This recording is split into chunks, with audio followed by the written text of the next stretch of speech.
I'm alive. Yeah. I'm glad that I'm not the only one live this time. Although I've had a few views.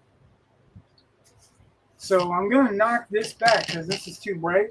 It's Yeah. not as bright in person as it is on camera, but it still kind of takes away. She needs to be the focus, so I'm going to.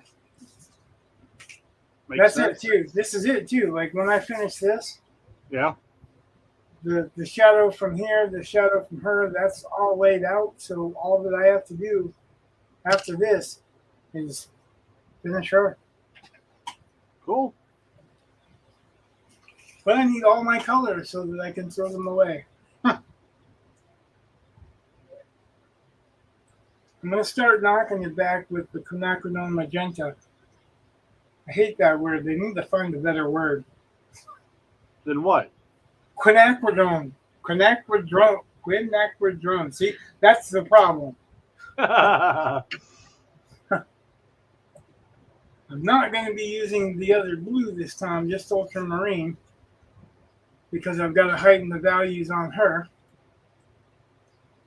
So I'm kind of excited to be getting to the end here.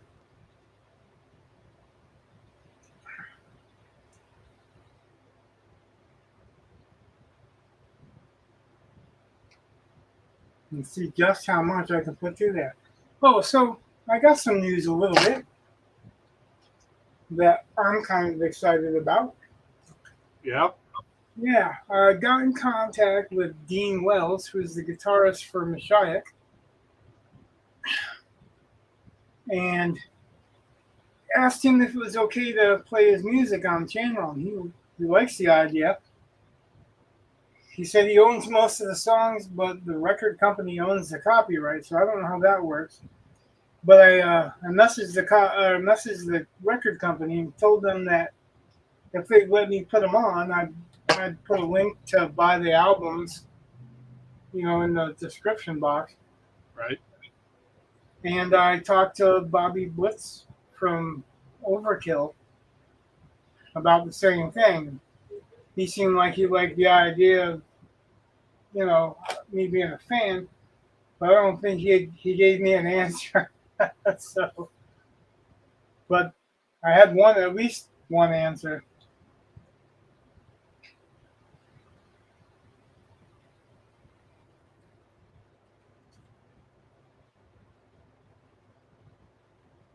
Bad message me.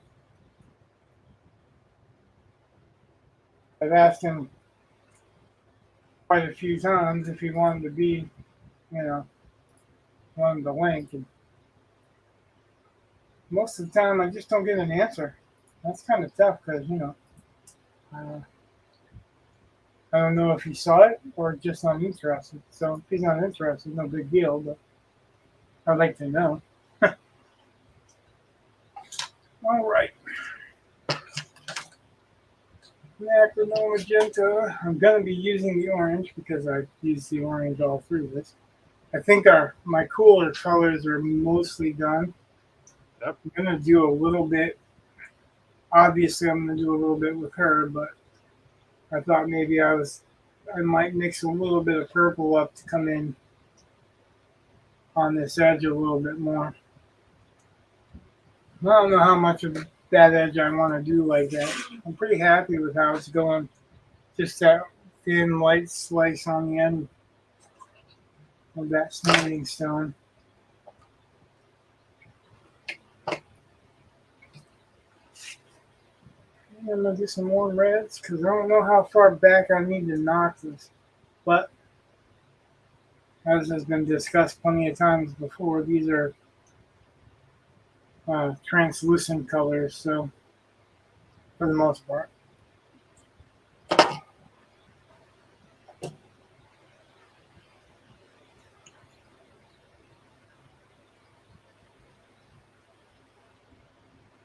Hmm.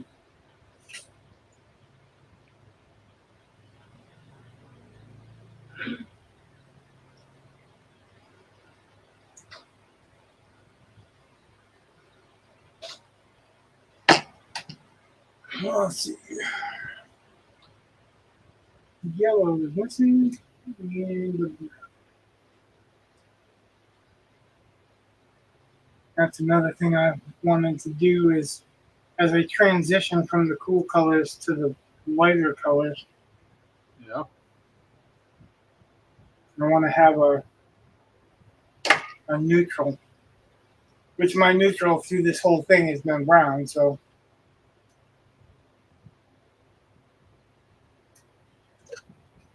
aside from the fact that I've grayed down some cobalt blue,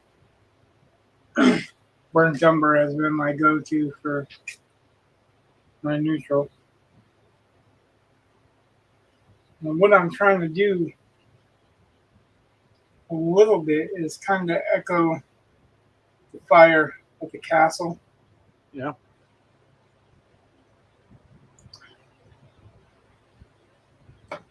But I think I echoed it louder than it actually the fire at the castle is. So that is I don't want to. So one last look before I hit it. Now last time I saw one person showed up. Two people commented. Only one person registered as it, but apparently there were a few more that actually watched it. I know you stopped in, but Yeah, so I stopped in I mean, I had to drive, right, but my wife was getting work done as well. She got a little line thing done, and so while you she know was, what? she got this little copper symbol tattoo. Took about 5 minutes. I mean, it was short. Copper symbol.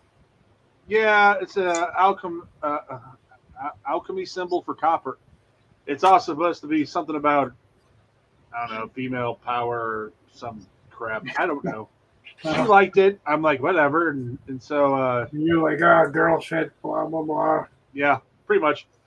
Um, so, it didn't offend me. So I didn't care. And Right. Well, so if she, you live with her, and I'm sure that if it was going to be offensive, it'd been already. yeah. Well, she always asked me for, I'm like, eh.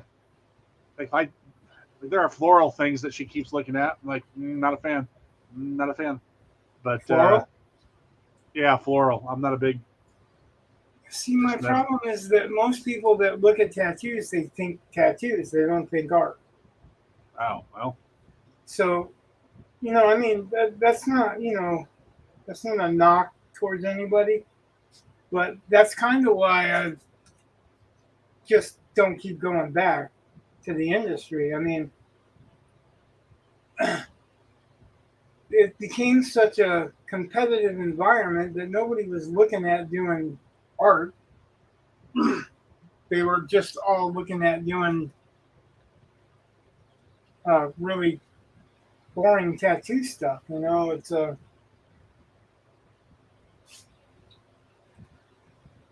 don't know how to Well, really explain it further than uh, I'm not excited by the stuff a 6-year-old draws. You know what I mean?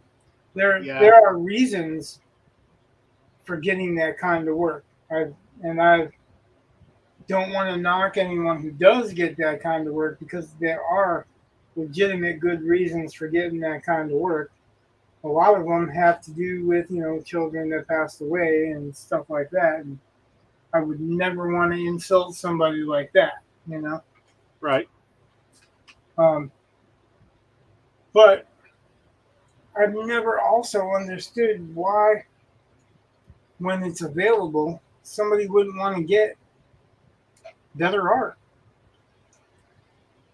Like, you want to get this traditional stuff. And, if you've been a tattoo artist for years or something like that, that's different. There's a nostalgic reason for it. But if a shop doesn't offer realism or anything that looks like fantasy style or anything that looks like more of a dramatic style, something that takes you and your work a step away from just being a copy of somebody else's. Yeah. Like I've never understood that. I've always been a custom artist like that, and I'd much rather do something for you that's one of a kind than just copy something. I mean, portraits aside, or somebody loves an album cover or a Frazetta painting or something like that. That's not what I'm talking about. Those are challenging, and they're real art. And it's not going to be somebody that just outlines it, nails the outline, colors plain, solid color, or whatever. And that I respect.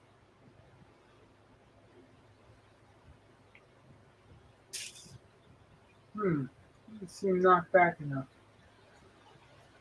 Gotta dry.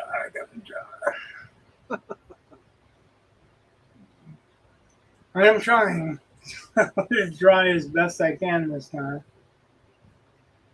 Got the fan blowing and everything.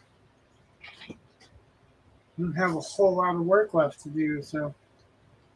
But I also can't just lean across from work until I get this laid out. Well, knocked back better. Yeah. And say I watered it down, so it should be dry fairly fast. See, that's not too bad. Not too bad. Then we'll put some orange in it. Should I put some red in it first? Probably. That's too watered down. Wow. That's red. Scarlet. It's actually a lighter red, an orange red. Oh, yeah? Truly. I mean, well, it looks like a scarlet to me from here. Like right, the original but looks. What you're doing is comparing what's on the plate. That's true. That's this color. And then I have Peril red, which is what I use on Cthulhu. Yeah. That's a darker color, see?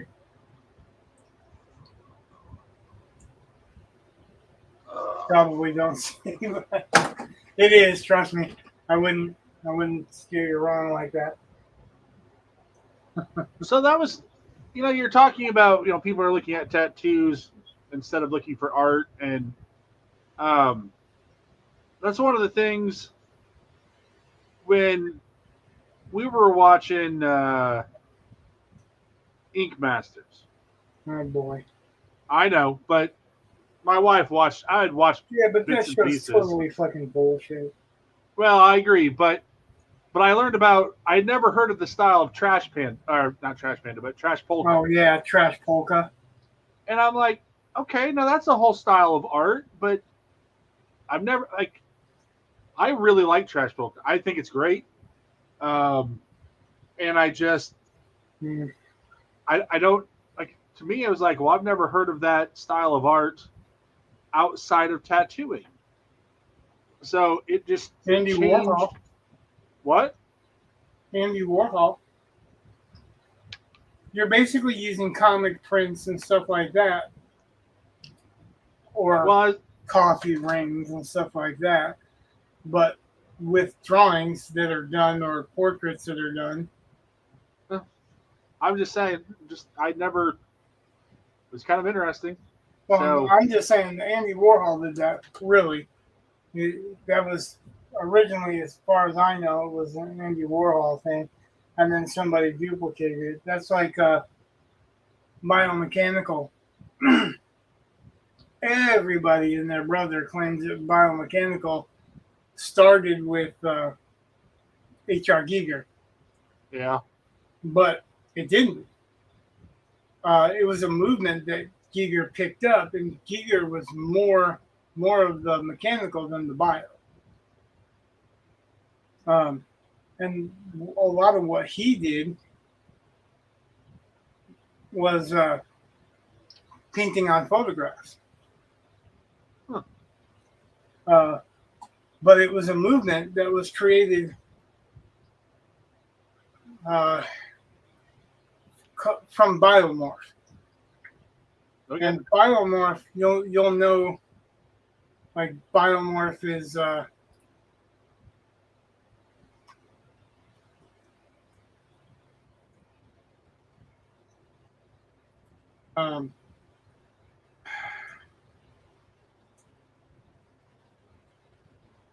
now the names are fleeing me. uh, Biomorph is the Melting Clocks guy, Salvador Dali. I don't know. Salvador Dali is Biomorph. Anything Okay. that's repeated and changed as it's going.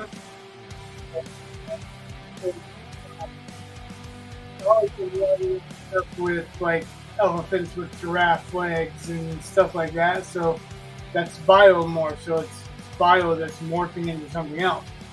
There were other artists in the biomorph movement,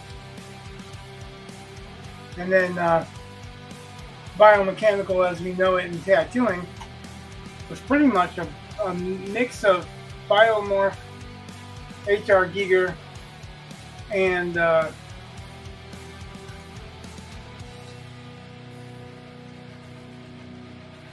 just lost it. Mucha. Alphonse Mucha.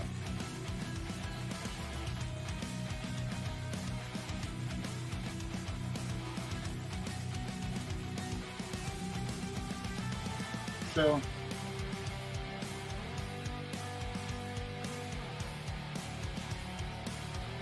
it all comes from somewhere. Yeah. When I was tattooing, I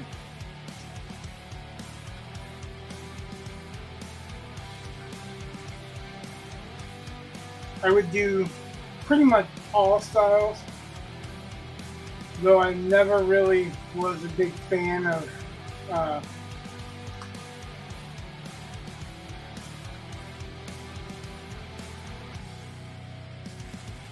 never really a big fan of traditional.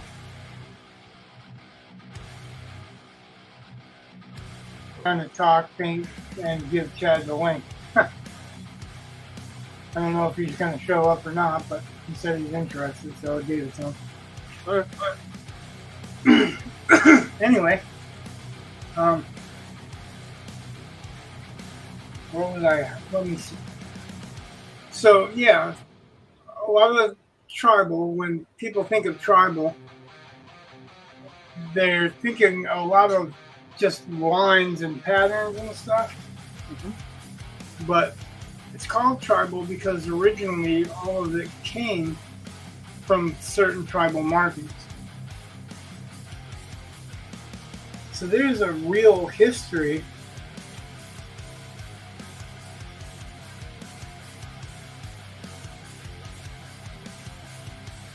to most of the tattooing styles. Before I was done, I won awards for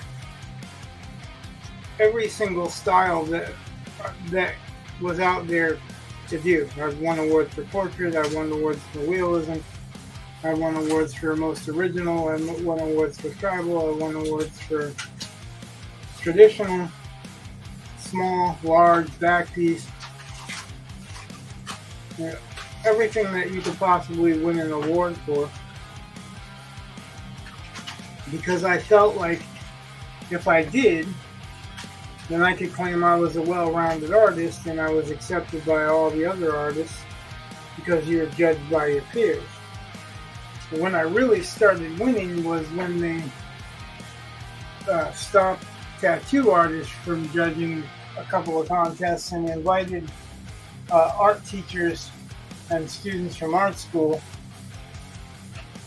And when I heard that they were going to do that around the competition, it just, I knew my way around real art. So I knew how to use color, I knew how to use black and gray, I knew what portraits are supposed to look like. A lot of people will tattoo portraits and call them portraits, but they're not. They're just caricatures. Okay. Well, portraits don't have lines. You don't have lines around the face of a portrait. You don't have lines around their glasses, lines around their eyes. You have only lines where there are actual lines. Right. Say, you could get away with doing some lines, black lines, where the lips meet, or something that's really two things meeting that has a dark line in between them. Right. But then we started using what's called gray lines or blood lines. And blood lines are like, I will run the outliner and put a line there, but it's not actually going to stay because it's just an opening, just an injury, a little red line. But that red line lets me know where to shade to or whatever for an edge. When it heals, that edge won't be there. Gray lines, depending on what kind of gray, will symbolize a lot of places that meet that aren't black. Yep. So black lines matter. So, really, to me, when I see a portrait, if it's not a real portrait, I'll call that shit quicker than hell. That's one of those things where most clients that was one of the don't even think about it. Well, it was on again Ink Masters where they're going through, and one of the artists is not putting lines around things, and one of the judges just absolutely hammers them for not putting lines on things. He's like, it's a portrait. They don't, like, you don't have a line around your face. That's one of the reasons that I call bullshit on that show. That's like, that's fine. That's like Kat Von D. Yeah. I know the tattoo artist, the woman tattoo artist. I'm not gonna say any names online because I'm gonna start any shit, but this woman tattoo artist has been calling out Kat Von D forever. She wants to challenge her to portrait contest because Kat Von D doesn't do portraits. She does outlines around all the shit that she does. It's like the fuck is his name from the original tattoo show there? Ami James. Oh yeah, I know him. Yeah, and he went and did that show in New York. Yeah. You don't know how many people got pissed off that he did that show in New York. Why? Because he claimed he was the best. And he's not the fucking best. He's not even close to the fucking best. And there are people in New York that are awesome. They're just fucking killer. And at the time that he was claiming he was the best, there was 99 licensed tattoo shops in New York City. And he opens one and he's the best. He's not even the best anything. He's not the best at traditional. He's not the best at anything. Welcome, Chad. Hey, what's up, guys? I hear you talking about tattoos, huh? Yeah. Well, Brett just got some work done from an apprentice. Oh, yeah? What'd you get? I'm only going to show you, but later on this will come back and bite me in the ass, I'm sure. Do you want me to show it? Like, I don't care. All right, hold on, I'll show it. All right. So, the dragon's old, but it got recolored, and then everything in red is brand new, and it's not done. Well, it's all right. I mean, I've seen way worse come out of shops up here. Well, that's what I was saying. But that's not saying it's really good work. You know what I mean? That's saying. Well, I've seen worse. I mean, that's what everybody's saying, and I'm not, like I said, I'm not knocking it's an apprentice, you know. The guy also had to take someone else's artwork. I mean, job because they can't claim that they know what they're doing for a long time. I'm They just can saying, claim it, but they're going to be called on it for every little mistake. he had to deal, I mean, in my opinion at least, because since that dragon was done like 10 years ago, and it was a crappy tattoo overall. Like it just didn't age well. And then I asked the guy on the fly on a walk-in, "Hey, can you recolor this and then let's try to make it look cool?" I mean, it,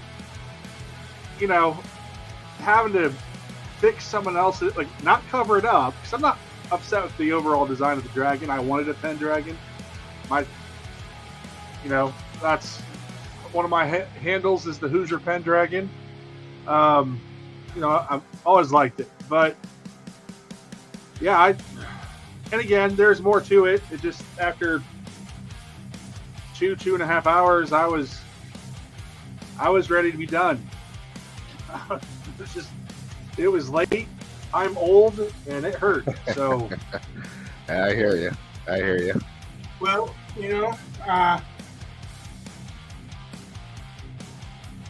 all tattoos hurt a little bit, but I know.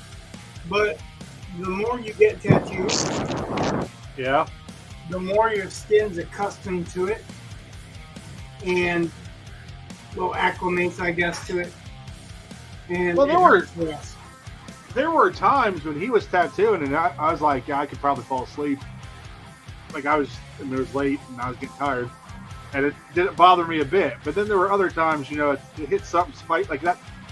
Told you where it was going up my neck, and I could, it's all on my shoulder, but I could feel it in my neck. That was starting to get. I was like, okay, that's really hurting. So, but I always get annoyed when I have students who will, they're high school kids. They come in, they have a tattoo. It's their first one. And people, did it hurt? No, it didn't hurt. I'm like, yes, it did. It was needles going into your arm. Yes, it hurt. Don't lie. Yeah, no kidding, right? I mean, it's okay if you say it wasn't that bad or it was like a bad sunburn or something like that. But I have some clients that will tell you that it just felt like me itching, scratching a hip. Well, whatever. I'm just saying, it's But a needle going into your arm. That's not a solid color tattoo, and that's the issue. Really, is that you had a whole lot of color pounded into there. That color pounded in after a long time. That's all you're doing is beating the skin up. Color being pounded in is pretty much the hardest thing you can do with tattooing, on your skin. It's hard on the skin to get color to saturate like that really well. Right. It does a lot of trauma because you have to kind of keep going back over the area a little bit here and there just to make sure that it stays saturated. Well, and again, I'm not dissatisfied in any way, shape, or form. But I just,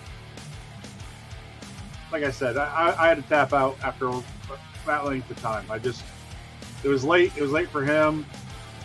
My wife wanted to get something done real fast. So I was like, all right, there's part of it. There's another part of the design. It's kind of a spiral pattern thing. And I'm definitely digging it. I just, to have it leak and all that stuff. I hear you, man. And I could only sit for like a maximum of like 4 hours, and then after that, I'm done. I'm just done. You sat for more than 4 hours with me. Well, he likes your loving touch. That was that was only once, actually. Yeah.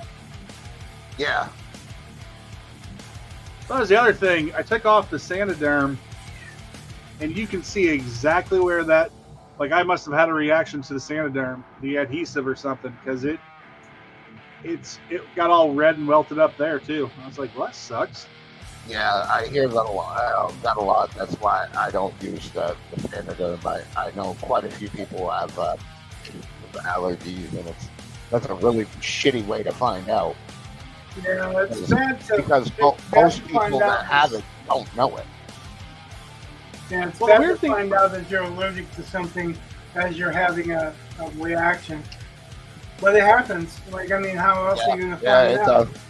Yeah, it happens. Well, I mean, they used it. I had a on my- client that literally, he didn't know it for a while.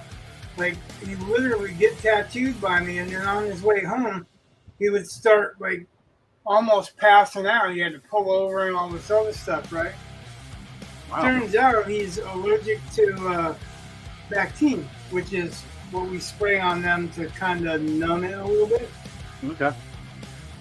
So he liked the Bactine because it, numbed it a little bit, but every time that I sprayed that on him, it started giving him a pretty bad reaction, you know what I mean?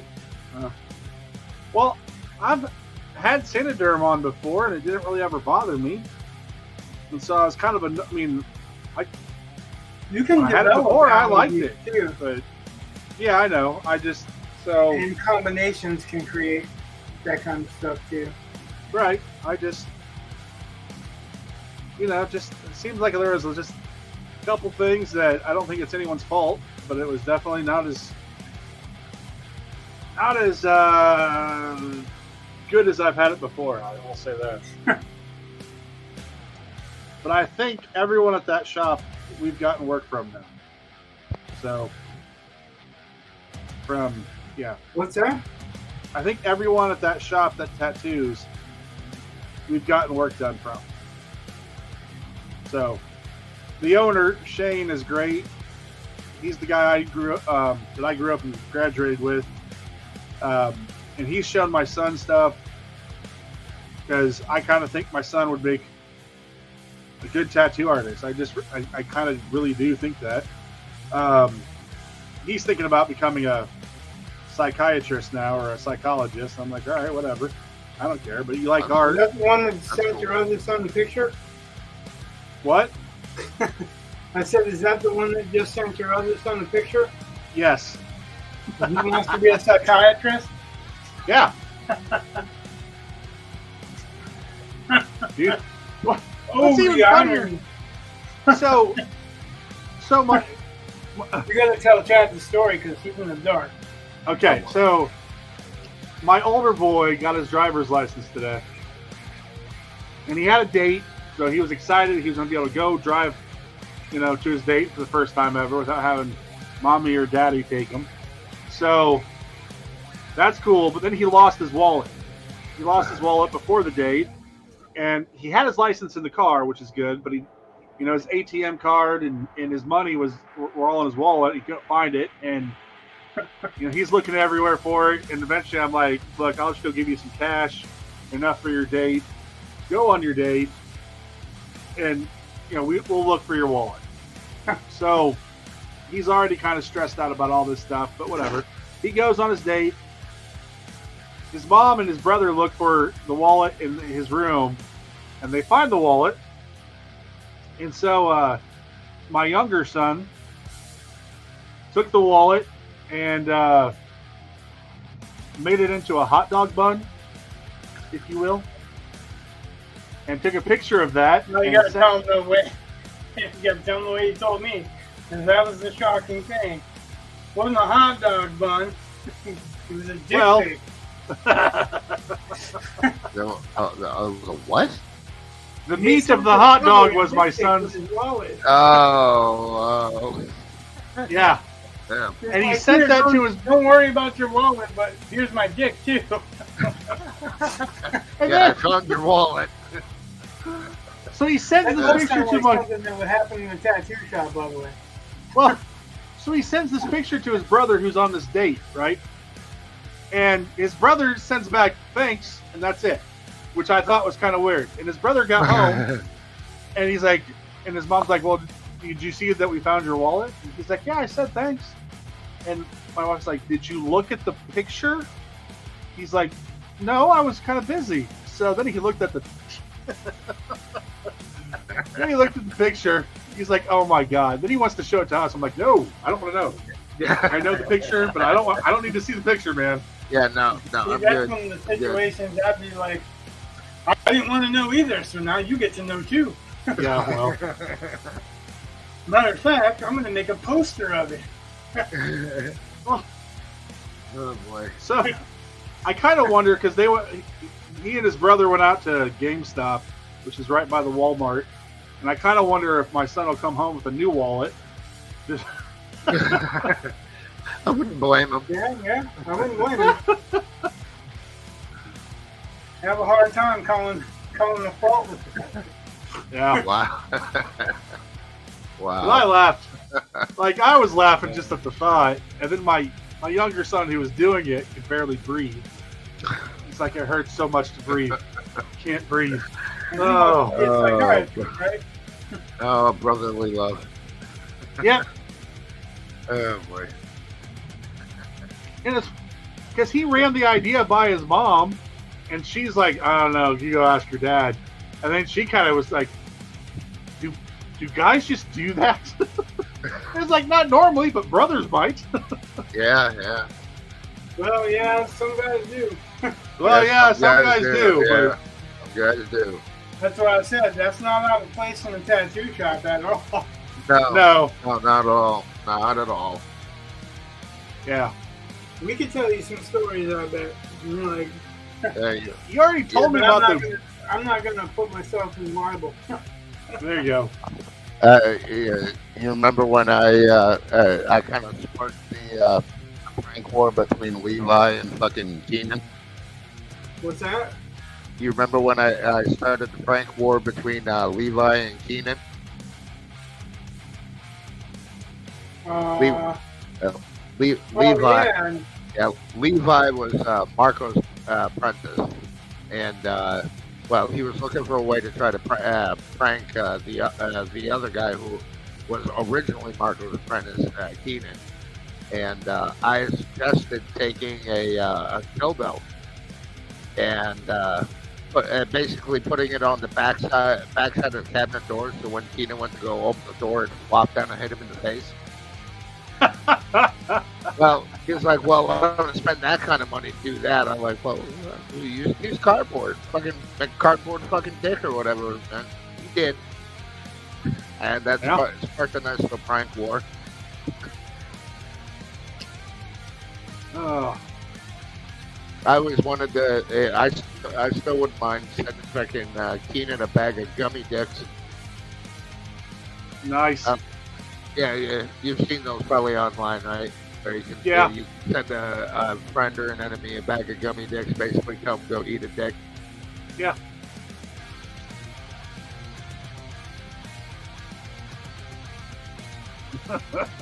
I don't want to spend that kind of money on the guy though. I don't like him.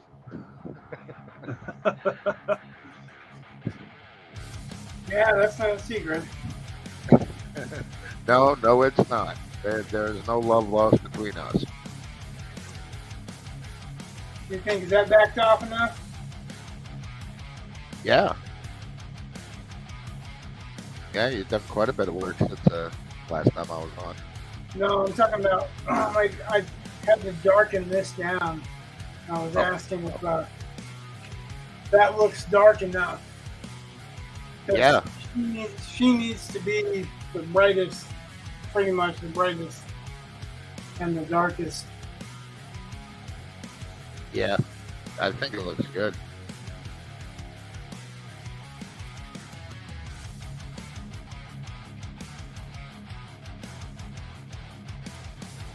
You're gonna move up a little bit more brown.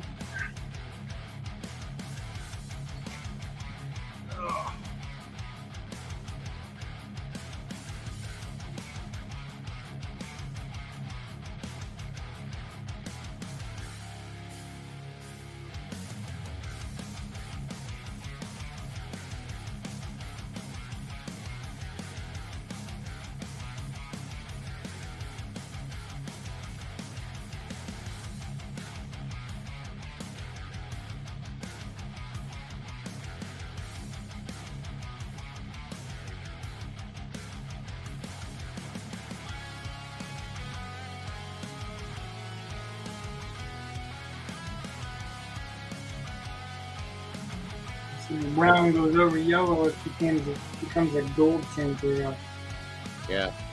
almost ochre.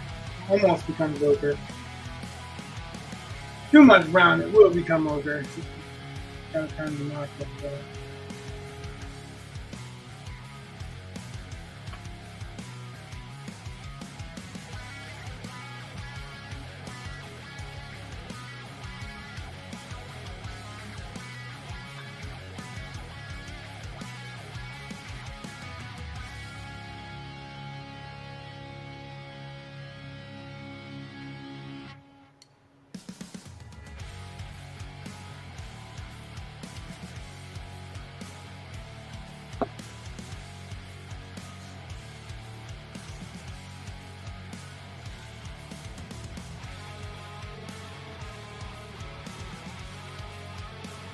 I guess that's not dark enough to imply that there's a fire coming from this way.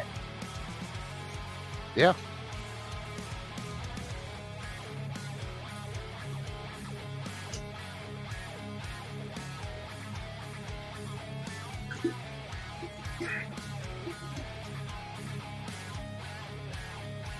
And you missed the mountains and the trees and all of that, didn't you?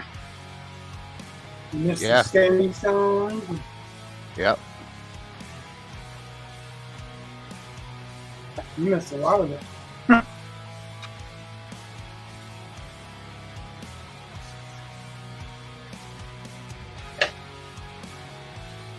Got some lag going on here. What's that? Got some lag going on in the video. Oh, lag? Yeah. That could be because you have too many windows open. Not me. This is the only one I got open. It's not lagging for me. The lagging for you, Brett? Yeah. Well, I mean, no. But Yeah, so it could be your internet too. I mean, I suppose that could be. Spectrum. I always check to see if everybody else is having the problems that you're having. So. oh, well, now Let's you're see. starting to. What the heck? Chad's. You say something and now it gets worse. Yeah, what you do? Yeah, like you froze. Like, oh my goodness. Yeah. Yeah. Really blurry and froze. Yeah, You froze. you. You. I froze. Yeah. Well, now I can see your hand moving. But Well, I was Yep. just looking for a brush, so I was leaning over this way. yes, but your hand went from like down here and then disappeared and then was over higher. I mean, it was, there was no movement. It was simply here, here. Well, I guess here, whatever. I can't do this with camera. But yeah, it's just, and it's, Yeah. you were on the side of your canvas and now you're on the palette and it's like a jump cut. Okay, well, maybe I have too many windows open. Well, I have a ton of windows open, so Well, the more Right. windows you have open, it'll change the speed on this stuff. well, I know. I just, like, I've seen stuff slow down before. That was new to me. That was something I learned that I didn't know. So we got a comment. Oh. Derek, hi, Delta. I don't know what that is. Hi. Yeah. Not Yeah, I sure. said hi to Drederick a while ago. I I guess I missed that. Well, You all guys that don't talk miss of that. penises and wallets. Well,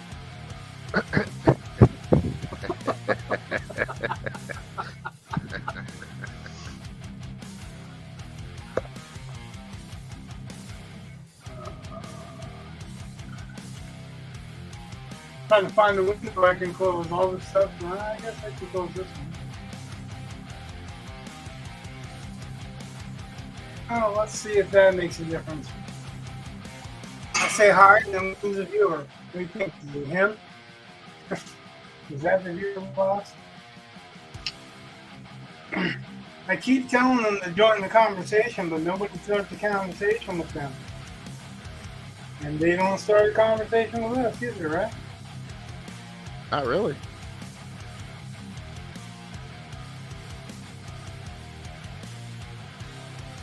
So I'm thinning this down with water. I'm not using a thinning agent.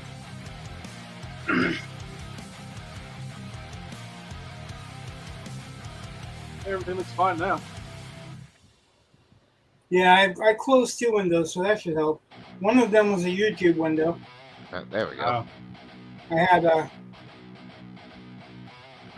thing open that was showing a guy making a medieval helmet from scratch, pretty much.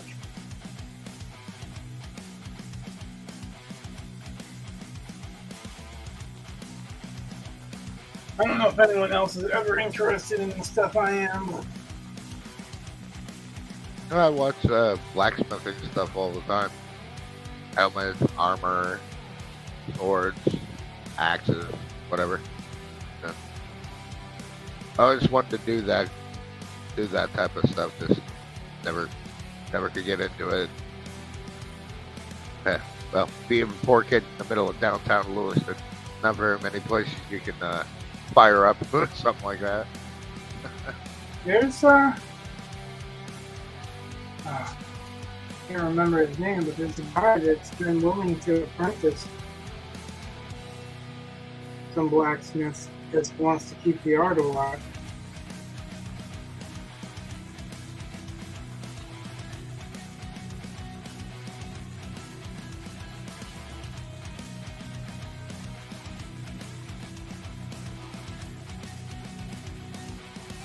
Guy lives in the Adirondacks. I guess he gets most of his materials right from the mountains he lives in. Huh. There's high amounts of carbon and everything else there. Yeah.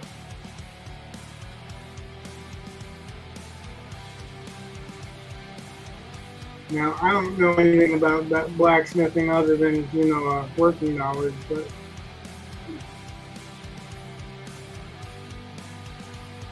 novice's knowledge, I should say.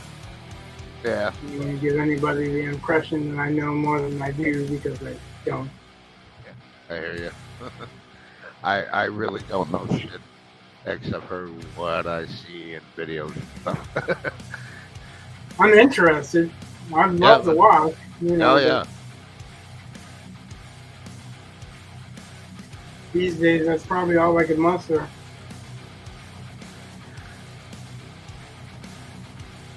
Yeah, I'd probably get tired of swinging a hammer pretty quick. I don't know if I'd get. Well, I mean, obviously you're gonna get physically tired for a while until you build some strength up. But that's kind of what I mean. well, that's not what I was talking about. Like I have issues that I can't literally physically cannot be around the forge and all that stuff. Yeah. Forge or weld. Yeah, lots of high temperatures, got off-gassing of material that could be right, and I can't do it because I've got a pacemaker defibrillator.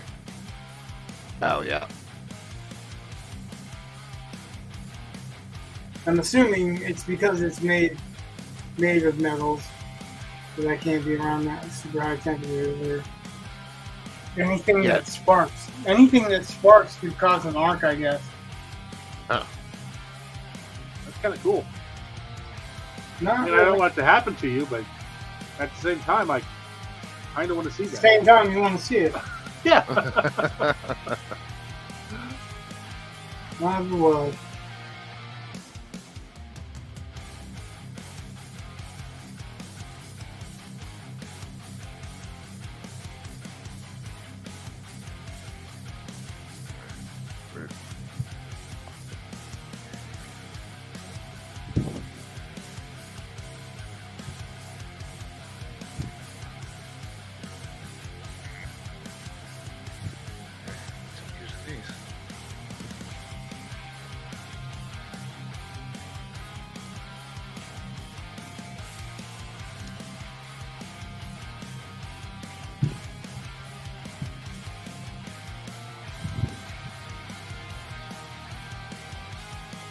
Doing any artwork, Ed?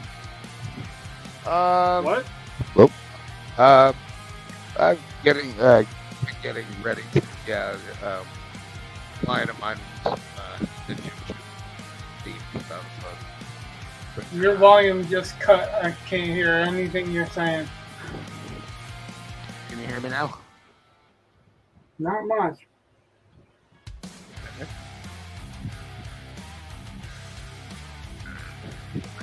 What the hell happened? Oh my.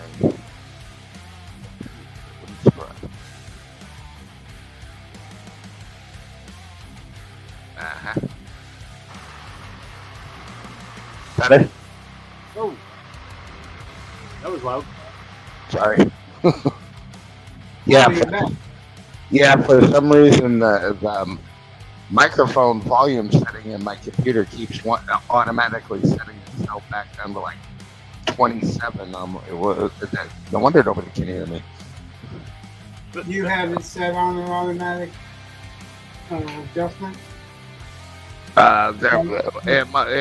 It's probably the way the computer came. I haven't really messed with like any personal settings on this tower since I got it. So that's probably why.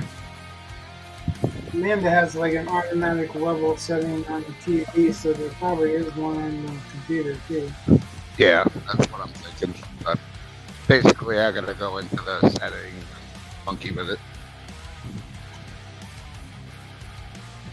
But in answer to your question, yeah, I'm starting kind of working on an Egyptian thing for a client.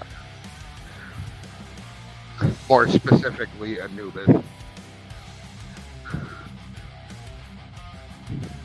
The Egyptian thing, and that's all I caught. More specifically, that's the last thing I heard from you. More specifically, an Anubis design. An Anubis design? Yeah. Okay, that's what I thought I heard, but I wanted to make sure.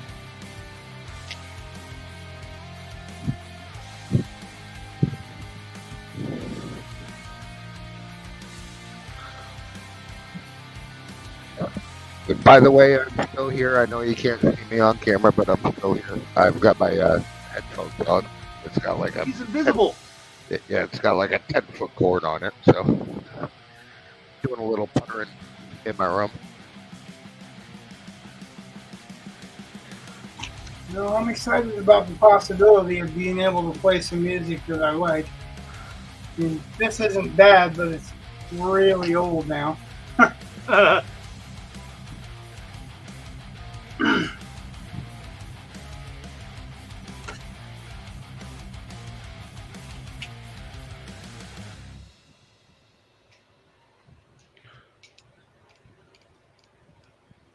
The music just stopped for me. Did it stop for you?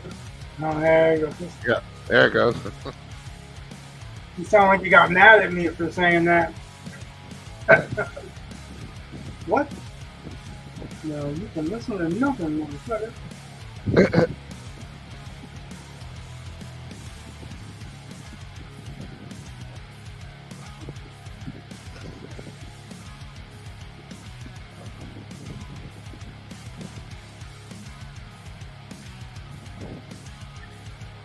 Oh, yeah. By the way, Rich, just in case you didn't see the message earlier, I said I didn't mean to ignore you. I was out going to get a new toy. I thought you said out playing with a new toy, but that's the same thing, I guess. But yeah, kind of, sort of. Unfortunately, I'd show you what that new toy was, but I don't think I can show that on camera. Why not? Unless it's like a vibrator or some shit that I don't want to see. Because I'm worried about your stream getting shut down. If it's a gun, then that's okay. You sure about that? Yeah, there's no rules against throwing guns. Okay. There might be a rule against selling guns, but we're not selling them. You're just showing me what you got. I gotta step out. I'll be back in just a minute. All right. Let's see. Oh, yeah.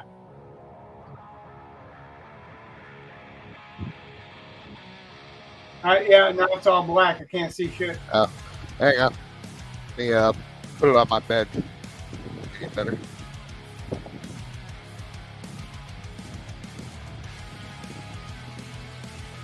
AR-15? Yeah, Ruger. Ruger. Yeah. All right. Tape it in the standard 5.56. Yeah, I guess they made them illegal to sell now. Huh? Yep, that's what I hear.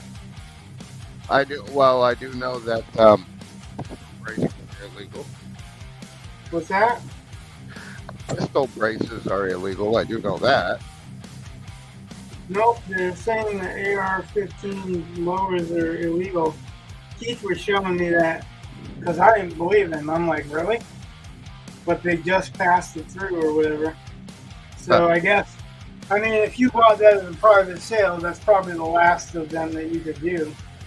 If Probably. you bought it at a shop, don't say anything. It's awful weird considering I was just in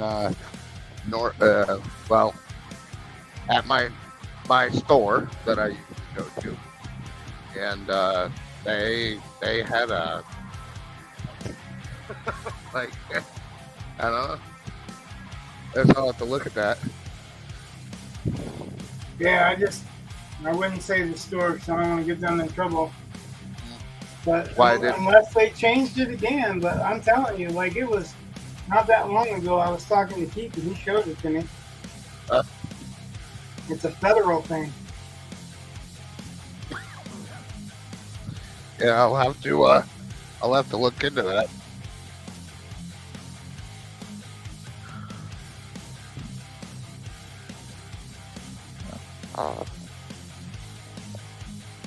I was looking at an AR-10. The AR-10s is still legal as far as I know, which is really weird. Because 5.56 is not. It's not a 300, 300 blackout or.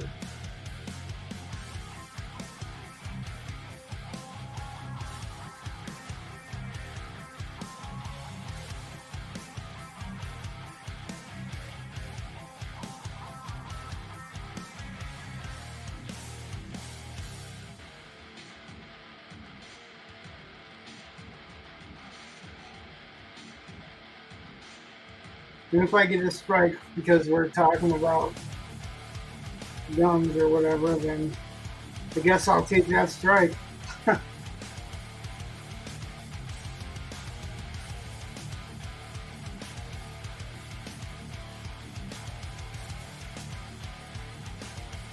not like we're selling guns or telling anyone to go buy a gun or recommending a gun. But Hickok does it all the time. Yeah. So there's no reason that you shouldn't have to be able to speak about guns or show guns. Hickok 45's channel is all about guns. And this isn't a channel for kids. It's marked not for kids, so. Fair enough.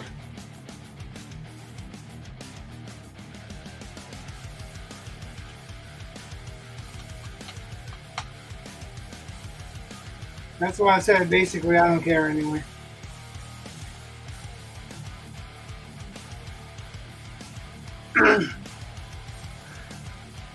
We are not irresponsible gun owners.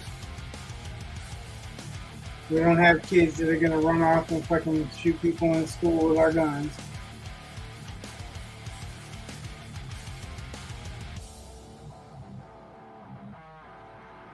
We know how to treat them and how to keep them.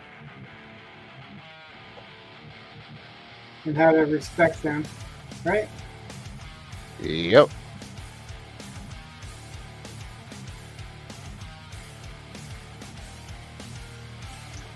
Hate to do this, but I'm eating my dinner in front of you all. Well, only a little bit. It's only a snack on this channel.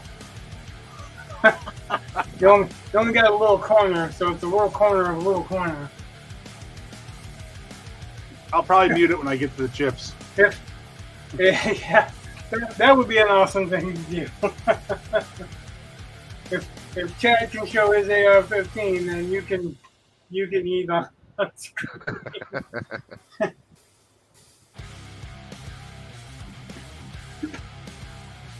And now we're down from 5-1.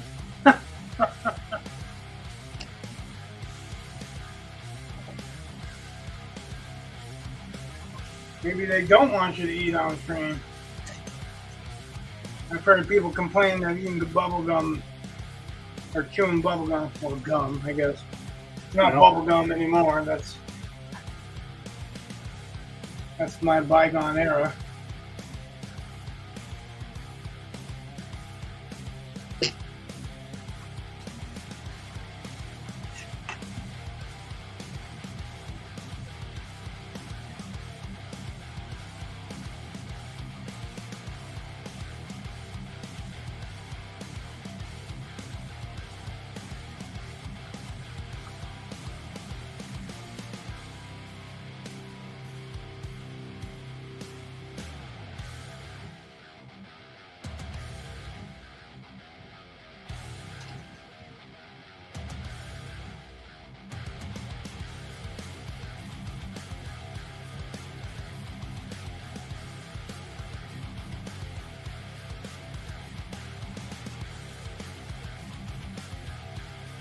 So I'm back to writing on my comic strips, not script.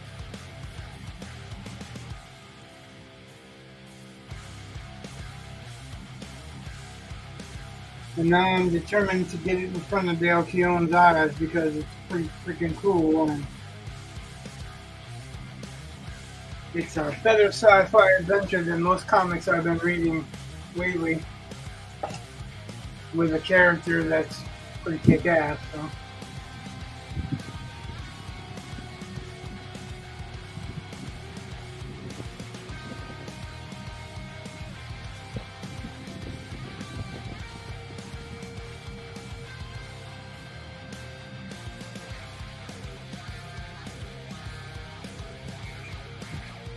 Rich, did you see the Orson Scott Card thing last night?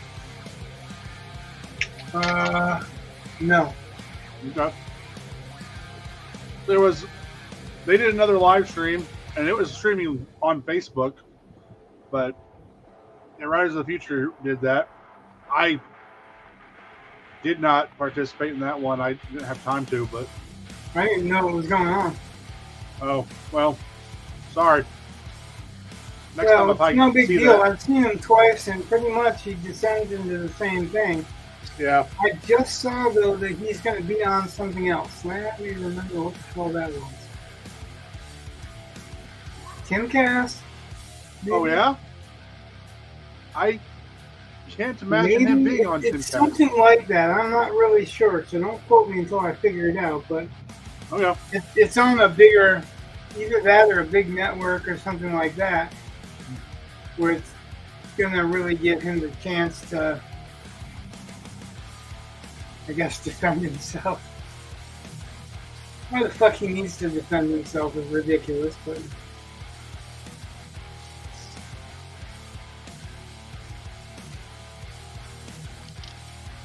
I'm hoping the pendulum's swinging the other way, but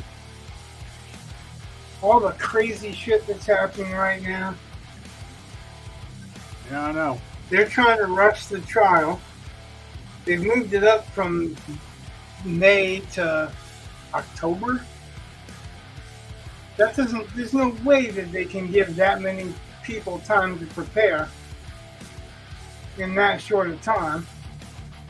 I'm reading that and hearing that there's no way that they can move it up in the schedule that fast. But apparently a judge okayed it, according to MSNBC or whatever. You know what they want to do is they want to get him attached to the word insurrection, because if they can, it's not even a matter of whether or not he would have won the vote or not, because if they can get him attached to insurrection, he can never hold office anymore. even if they just waive the charges or sentence and time served or whatever, it ruins any possible political career. And that's what they've been out to do. So, Yeah, like I said all along, it's a political assassination. That's all it is. I don't hear anything that you're saying, Chad. I said it's always been a political assassination. That's what this whole thing was about. Nope, I can't hear you. I just barely hear that's what this whole thing was about. Barely. I really am beginning. Your mic's dipped, I guess, way low. Yeah, again. Are you using a regular mic or are you using the mic that's built in? No, I'm using the microphone in this headset. The what? In Oh, the this headset? Microphone in his headset. yeah. Yeah, well, it's not doing you justice.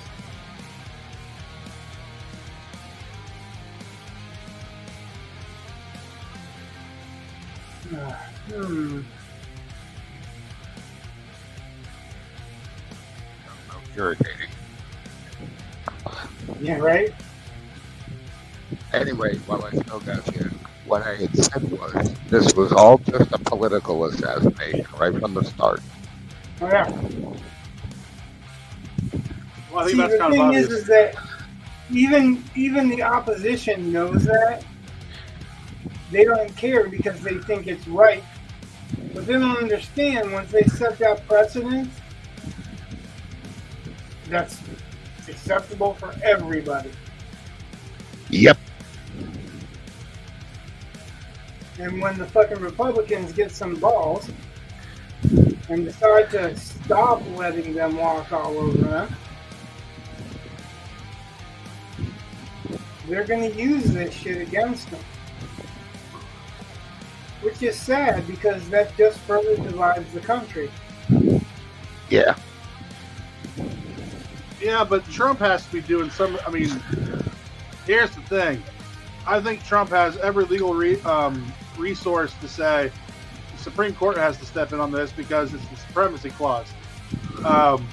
Georgia just does not have the standing, in my opinion. Especially when there are already federal charges.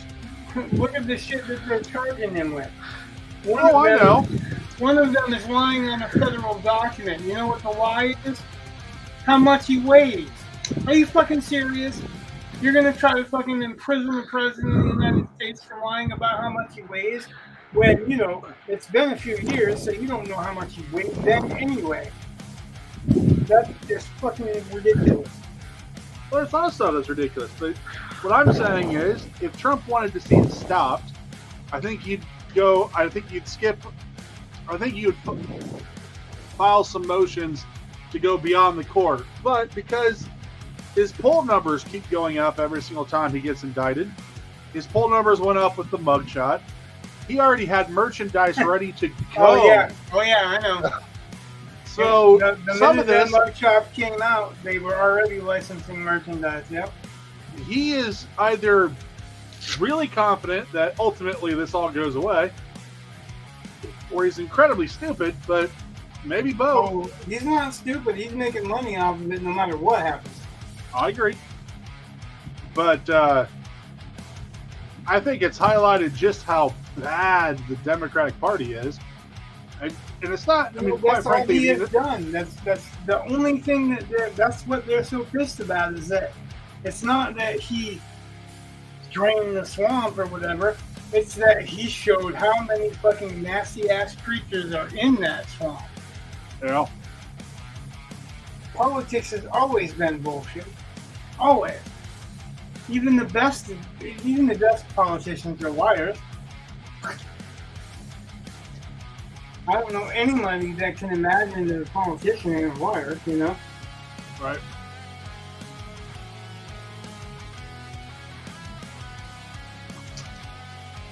And they're saying, like, Donald Trump doesn't speak the truth about anything. Really? Because he's been proven to speak the truth a number of times. And, you know, I'm not necessarily a Donald Trump supporter so much as not Joe Biden supporter. Yeah. Like, I mean, Yeah, I I'm there with you. I think Trump was the man for the job at the time. Because there wasn't any better choices. I don't think there's any better choices right now either. I mean, there Certainly not. were possibilities, but they got knocked back for stupid reasons.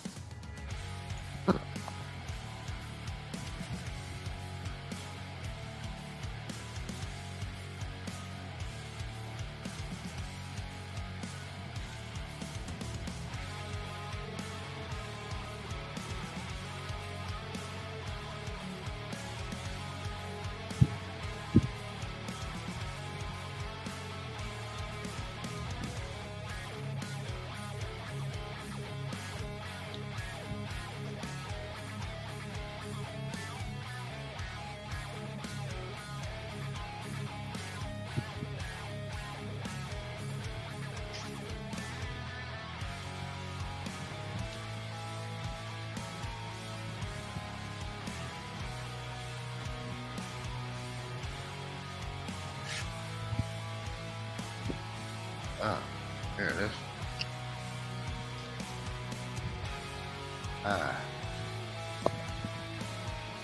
There she is. Look at that.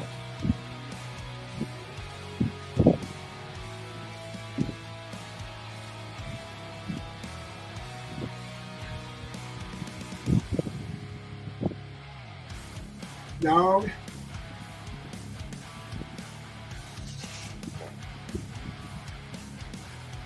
I'm guessing yes. Because she disappeared, right? No, I'm still here. Was that the dog that you're talking about? Oh, no. I was looking through my range bag and I found a knife I'd been looking for a while. I said, oh, that's where that went. Yeah, you said there she is. That's a dog, and you're like, no, it's a knife. Yeah. There's my knife. Yeah. The old buck. You know what? Yeah, the old buck general knife. Yeah. Or the scream knife, if you like. What? I said, or the scream knife, if you like. You know, the one Hold that on, because I can't. I'll enlarge you because I can't see it. See. Oh. I have that one. Oh, you do? Yeah, I have that buck. I have another one too. Yeah. That's, Yeah, the other one I grade got way different. Matter of fact, hold on, I'll show you that one. That's almost like a freaking commando knife.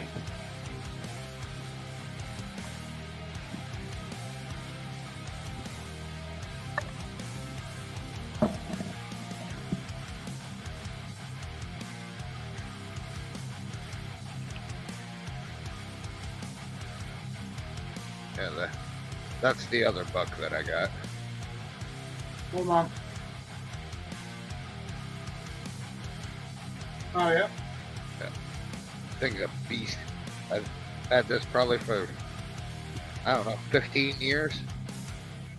This thing's hell. Kind of looks like it's mimicking the Rambo. Yeah, kinda. Yeah.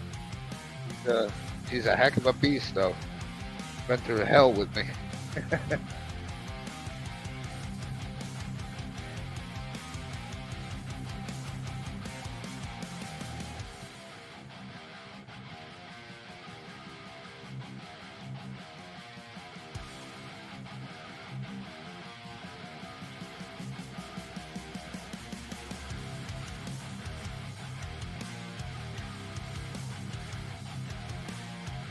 So we'll do black and the white, raise it down a little bit because it's already white in there, and black and white make gray.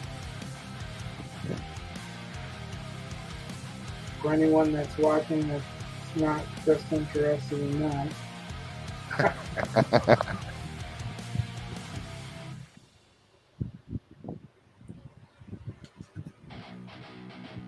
I'm trying to.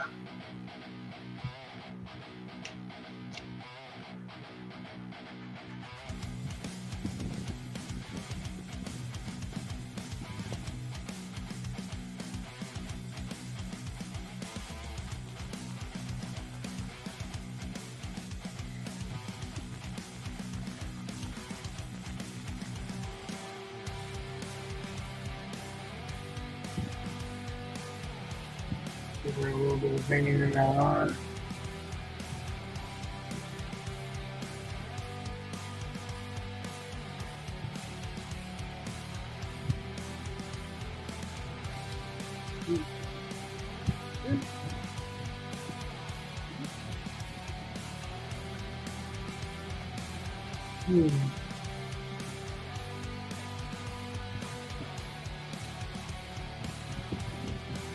Okay, dog, if you want this bit of sandwich, there you go.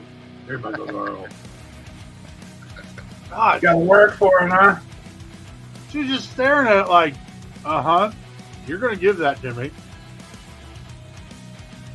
Why don't you even get up? Dear Lord, you are spoiled, dog.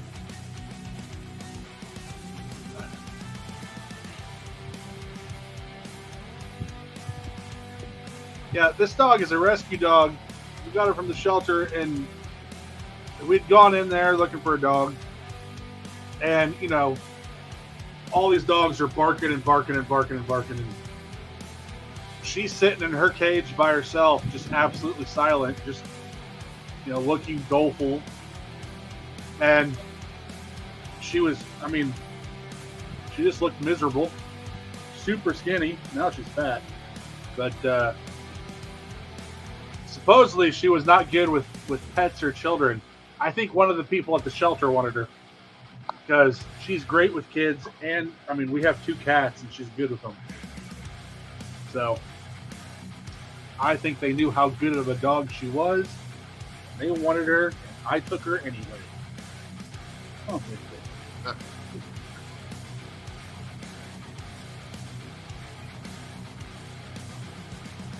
but she's definitely my dog. I mean, we got her for the boys, but she's mine. Ostensibly for the boys, right? Well, Or she chose you.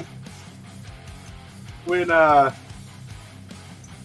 the time we were getting, Thaddeus was diagnosed with Tourette's and stuff, and he had all this anxiety stuff, and we thought a dog, something that he could kind of hold, and, you know, like the cat was just, you know, cats don't like being held all that much normally, and ours is no different. But the dog will snuggle right up to you. So we thought that might be good for his anxiety. So we really did get it for him, but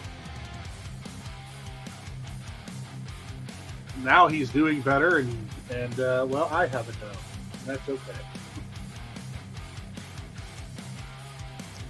I'll have to send you a video, Rich. Thaddeus discovered he could take his hamster, his dwarf hamster, and it will crawl into a toilet paper roll, and he can blow it out like a dart gun, and send it through the air, and that hamster loves it.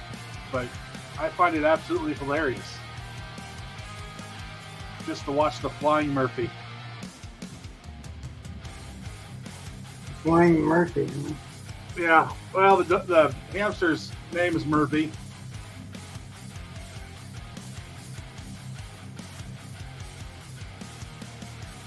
It's kind of the reverse Richard Gere. The reverse Richard Gere. Didn't you ever hear those rumors about Richard Gere and a hamster? No. Nope. Well, I'm maybe, sure they're... Maybe, but I don't remember them.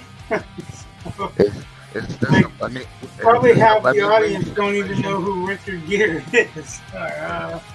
Is this like a Lemmy Winks situation there? Yeah. You ever seen South Park? That might sound familiar. I mean, I'm sure it's not real. I'm positive it's not.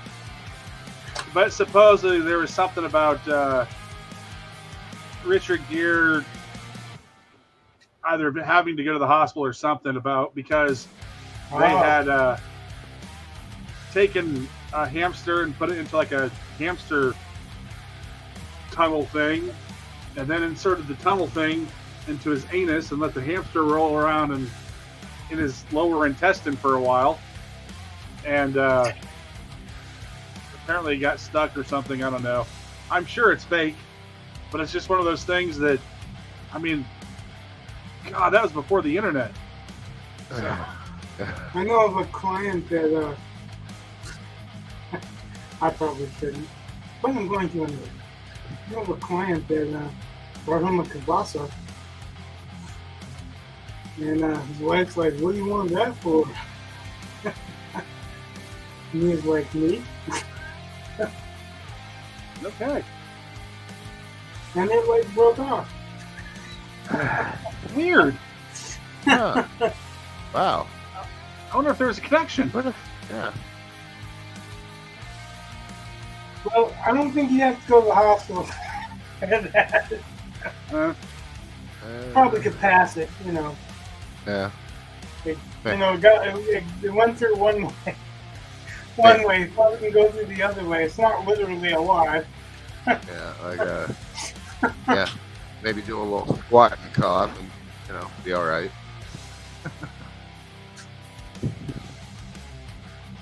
Oh, I hate to do this to you, but I'll be right back. How come people say, "I hate to do this to you," like repeatedly, and do that to me? I don't know. One of them weird euphemisms, I guess. Makes me question if they really hate to do it. Yeah.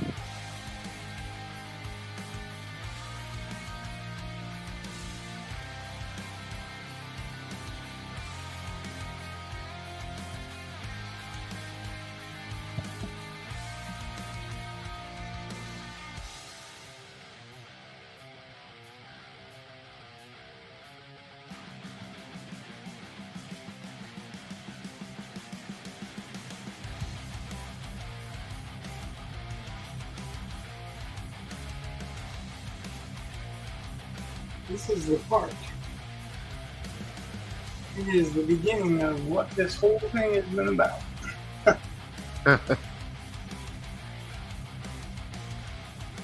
This, it's like it's the same thing with a tattoo. Like, it's not white, but it's the equivalent. Yeah. You're putting in the finest details.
Gotta allow for enough drying time to see how dark it gets, because this is the final opportunity to get the values right. Yeah. And the values, that's what makes it breaks it. So the values between this need to match here to get that shape right. Yeah.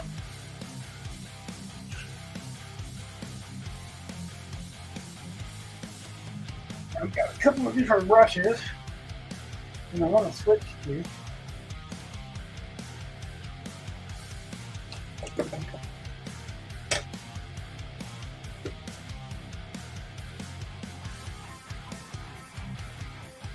I think I'm pretty much done with everything but her, so now the focus is just on her.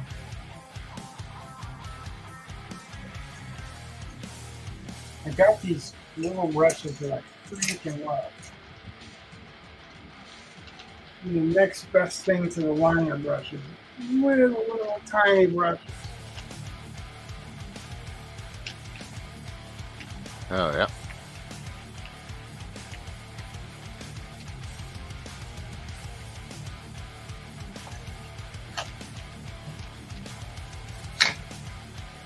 I'm going to have to get more of these. I can see it in my future.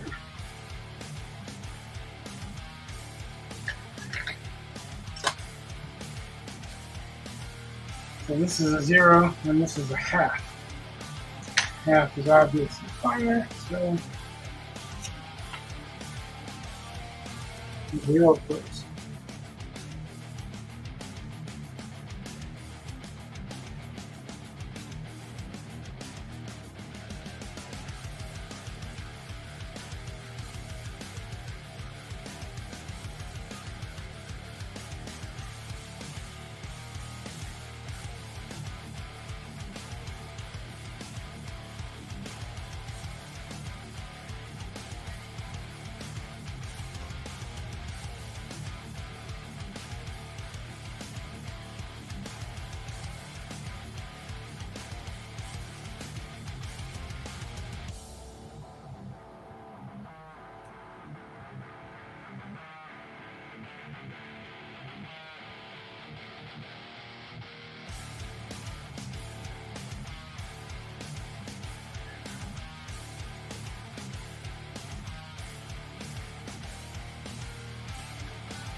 I think I need to be able to add this later.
Anybody got anything interesting going on?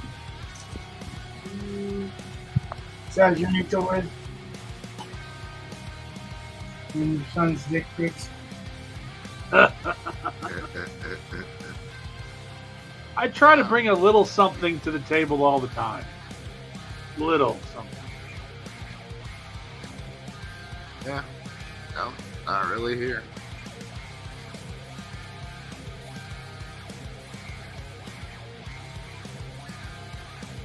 So last time I started to talk to you about TV shows and you had to go. We ended up getting off on a Star Wars. Oh, yeah, because we were arguing about The Godfather. Well, so what I was trying to say, which we never really got to because we were talking about Star Wars, which that wasn't what I was trying to talk about.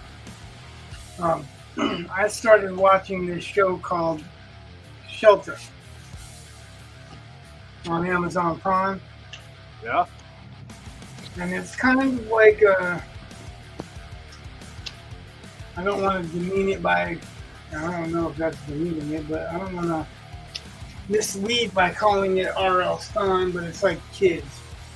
And it's kind of horror / thriller / kids in school, you know what I mean? Yeah. It almost feels like a spy thriller set up with kids in school, which is kind of interesting. And they've begun to release them on a more kind of weekly schedule. So, like, it's only up to episode 3, maybe 4 now. And I was asking if you had seen it. Nope. Never got that far, so I mean, like, we definitely got on a different level.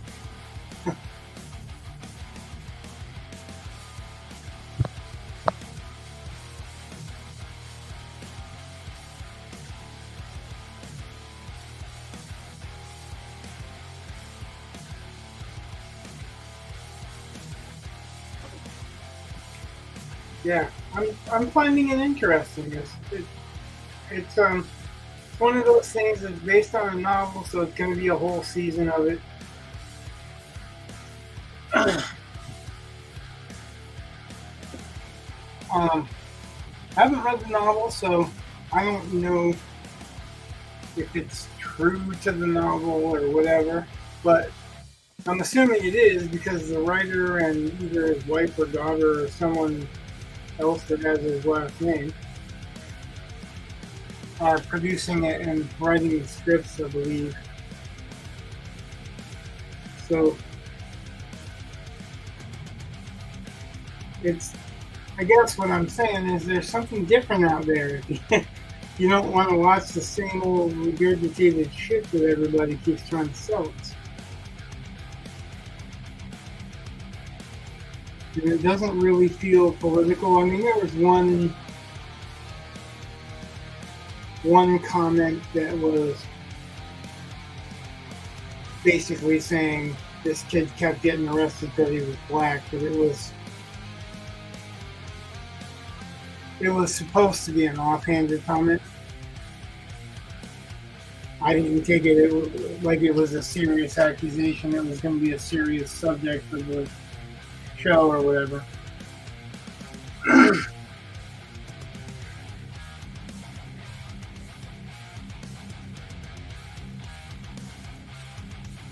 Anybody else see it? Anybody? Nope. Anybody? Nope. Well, you covered already. I was asking the people who haven't answered. No, I haven't seen it.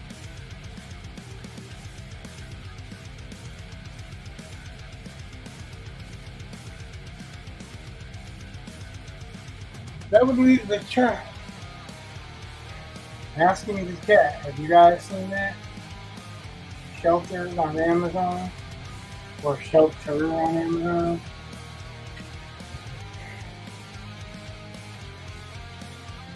I think it's Shelter.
Yeah, if you didn't hear earlier, I was saying I talked to the guitarist from Mashayak about using his music. Oh yeah. Yeah, and he's good with it, but we just have to see if the record company is going to okay it. Ah. I also talked to Bobby Blitz-Ellsworth from Overkill. Oh. I didn't get a definitive answer. I don't know if he was sober. But he likes the fact that we're fans, and he said, "Welcome to the Overkill family." But I've been Overkill family for a long, long time.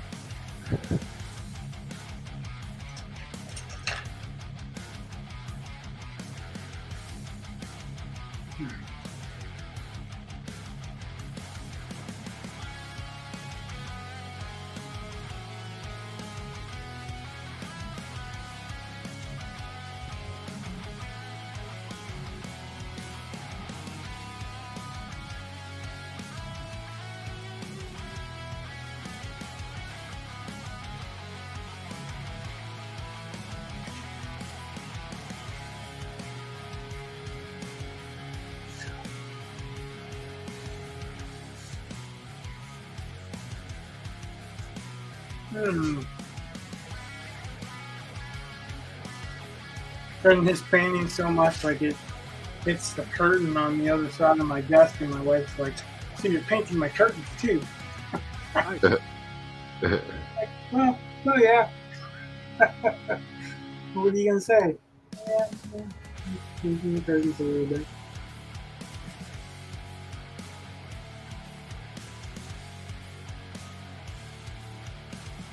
Fortunately.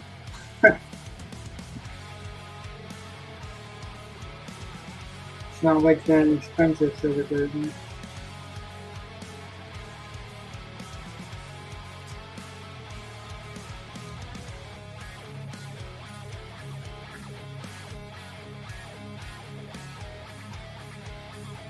Rich, did you see that Eric July's getting sued for, I think, copyright infringement or trademark infringement? Yeah, it's a bunch of bullshit. Yeah, I saw his video. I don't know, obviously a tad bit biased, but I saw Ethan Van Sciver too. No, those guys, if you watch their video, they've been trying to destroy him for a long time.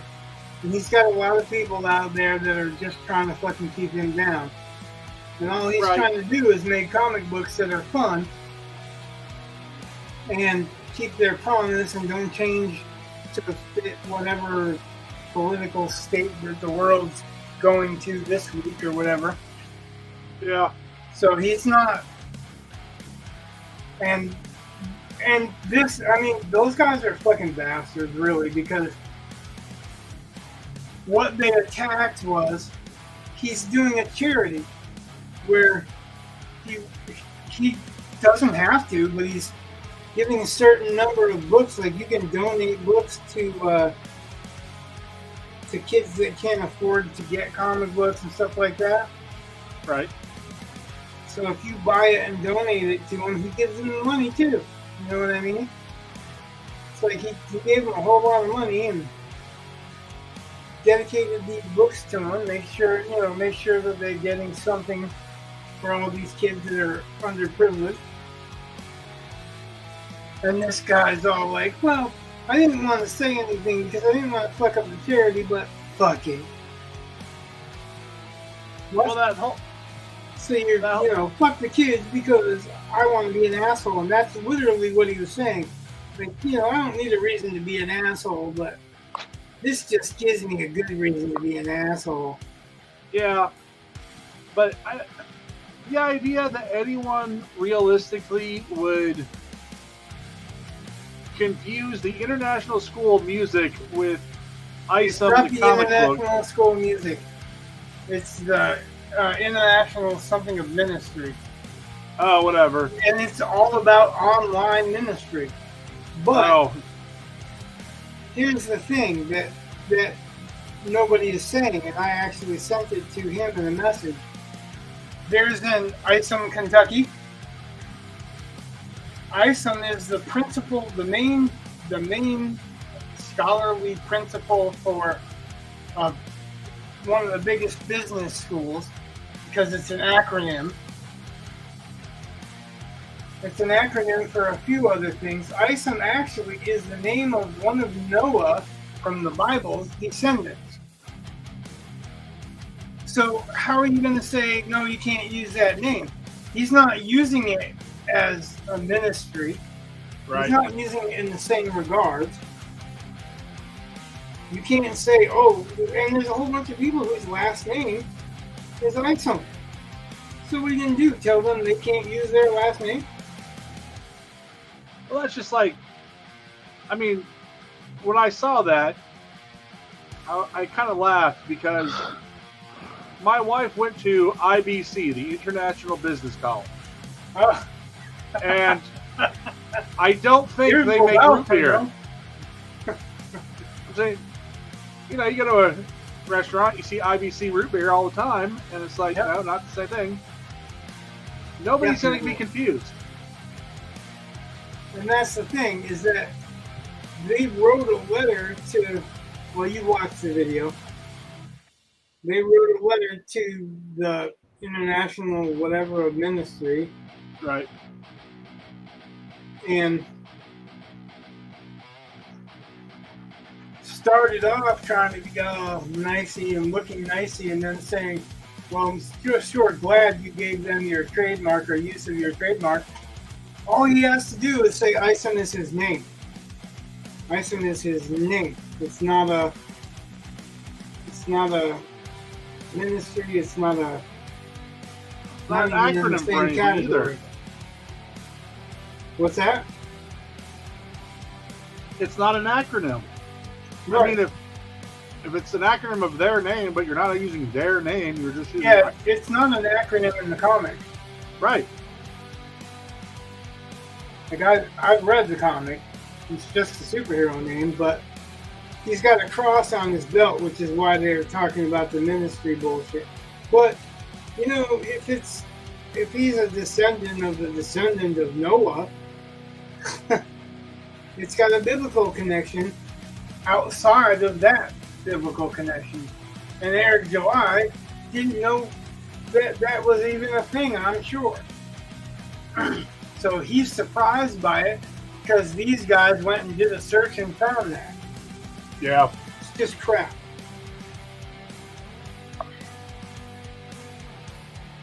I don't understand why people are so... I mean, it's not a zero-sum game. Like, you can have people go out and enjoy ISOM, and then they will get, if they get interested in comics, he doesn't have that many. They're going to go elsewhere and find other comics. He's saying that, he's not telling anyone not to read anything. He doesn't like mainstream comics. And he states the reasons why he doesn't like mainstream comics. But that's basically him being a reviewer. Right. And why he doesn't like mainstream comics, that is something he put into his comic. Totally makes sense because he's trying to live by what he's saying. Well, I don't like them doing this and I don't like them doing that, so I'm not going to do this and I'm not going to do that. So what's wrong with that? What's wrong with that are all these people are bitching because he made $5 million in 2 campaigns and he's not a mainstream artist and he didn't go through the process of becoming a mainstream writer. And first they were trying to say, oh, this comic sucks and blah, blah, blah. And he's all like, well, you can think it sucks. Like, what they all got mad about is that one of them or a couple of them started showing the interior of the books. Yeah. And then, downing him, but they're showing copyrighted material. And there's only so much copyrighted material that you're legal to show. Right, fair use. Yeah. And that's what they're claiming. It's fair use. It's fair use. It's not fair use when you're literally opening the whole entire comic book. That is an attempt to block sales. So he's got all kinds of adversity. And, I find it interesting that he's a black guy and all these people are fine with fucking with a black guy. Yeah. And that's exactly what it is. Iceman is a black superhero. Well, I don't know if they're going after him because he's black, but I would say he's a successful black man that didn't rely on the white man's industry. well, he's These also are not white guys. These are white guys. He hasn't played that card. You didn't hear him saying they're coming after me because I'm black. right. I'm saying it because I feel like that's what they're doing. I would say they're coming after him because he's more conservative than he is liberal. I think that's a fucking bullshit excuse to keep a man down. Well, I agree, but they would come after anyone who's more conservative than they are liberal. Yeah, well, I don't know if he necessarily means conservative as much as not, I guess, not democratic. I mean, libertarians go between considering themselves conservative, a branch of conservatism, and not at all. You know what I mean? Yeah. So, I don't know what he considers himself, and I'm not going to make any claims. But he considered himself a capitalist, and these guys who trying to attack him for being a capitalist are begging for money from their supporters because they know that he's going to sue them. What's that sound like to you? They're antagonizing him to antagonize him, to not have him be successful. And what has he done other than give books to a charity?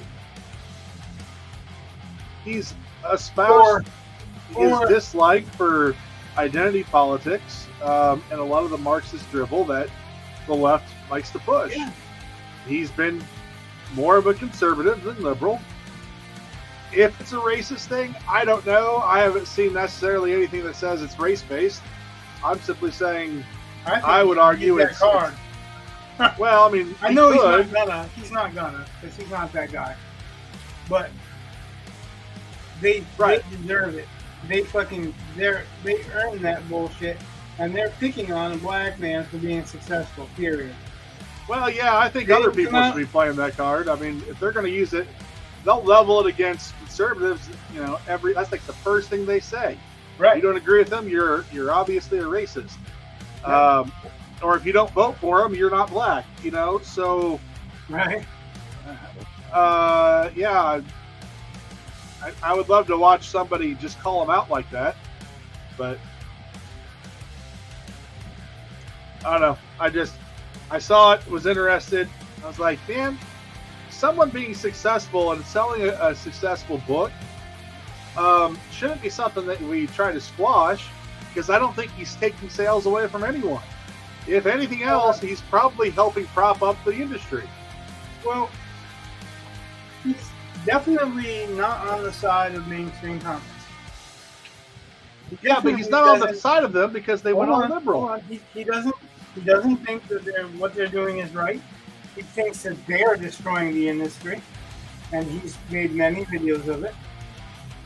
He doesn't hide that fact, and I tend to agree with it, because they're destroying the industry because they want to be politically correct in everything, or turn, the whole point of having two sides to a story. I'm getting off on the subject that I didn't want to. Well, no, I mean, it's not so much that I'm trying to be fairly across the board with it. I don't think he is doing anything to try to harm the comic industry at all. I think that, and he said, if you don't like Iceland, don't read Iceland. Right. If you like DC Comics or whatever, go read DC Comics. That's exactly the theory I'm hearing from all the crowd-funded comic books that are successful. They're all like, if you don't like it, don't read it. And I don't see where there's a flaw in that. If you don't like it, don't read it. But don't keep somebody else down that might like it. Like you don't have the right to decide for everybody what I can and can't read or whatever. I think that's where they're crossing the line. It's obvious that they're trying to make sure that he doesn't make any money. Which is dumb, like I said. Well, yeah, he made $5 million. See, they're really all upset because they said, you're not going to make, you're not going to do $1 million again. Because he did $1 million, like over the $1 million the first time. He did $3.5 million on the first issue. Say that again. And they're like, that'll never happen again. So he broke $2 million on this issue, and there's still time. Yeah. So what they're doing is trying to stop him from proving them wrong. Again, they got no justification for it.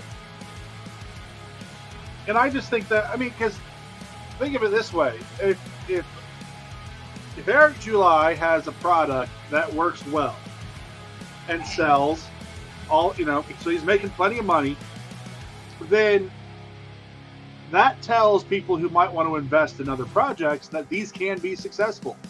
So it literally helps the entire industry. And if you read his stuff and then you're clamoring for more, you're going to have to go somewhere else to get it, because he doesn't have enough to, I think. Well, he's got other titles that he's introduced in that book that he already has people writing for. But they're not out now. They're on their way. Right, but I'm saying, are you going to wait if you decide, oh, hey, this is really kind of neat? You mean I'm not going to wait before reading another comic? Right, that's what I'm saying. Maybe. Well, maybe you would, maybe, but I'm seeing the comics that are out there today, and I'm not very enthused at what I'm seeing. But what I was just going to say is, so Eric July aside, Sean Gordon Murphy, he's an artist that's pretty well known. And he has his own Kickstarter. He's a mainstreamer. He's pretty much a lefty.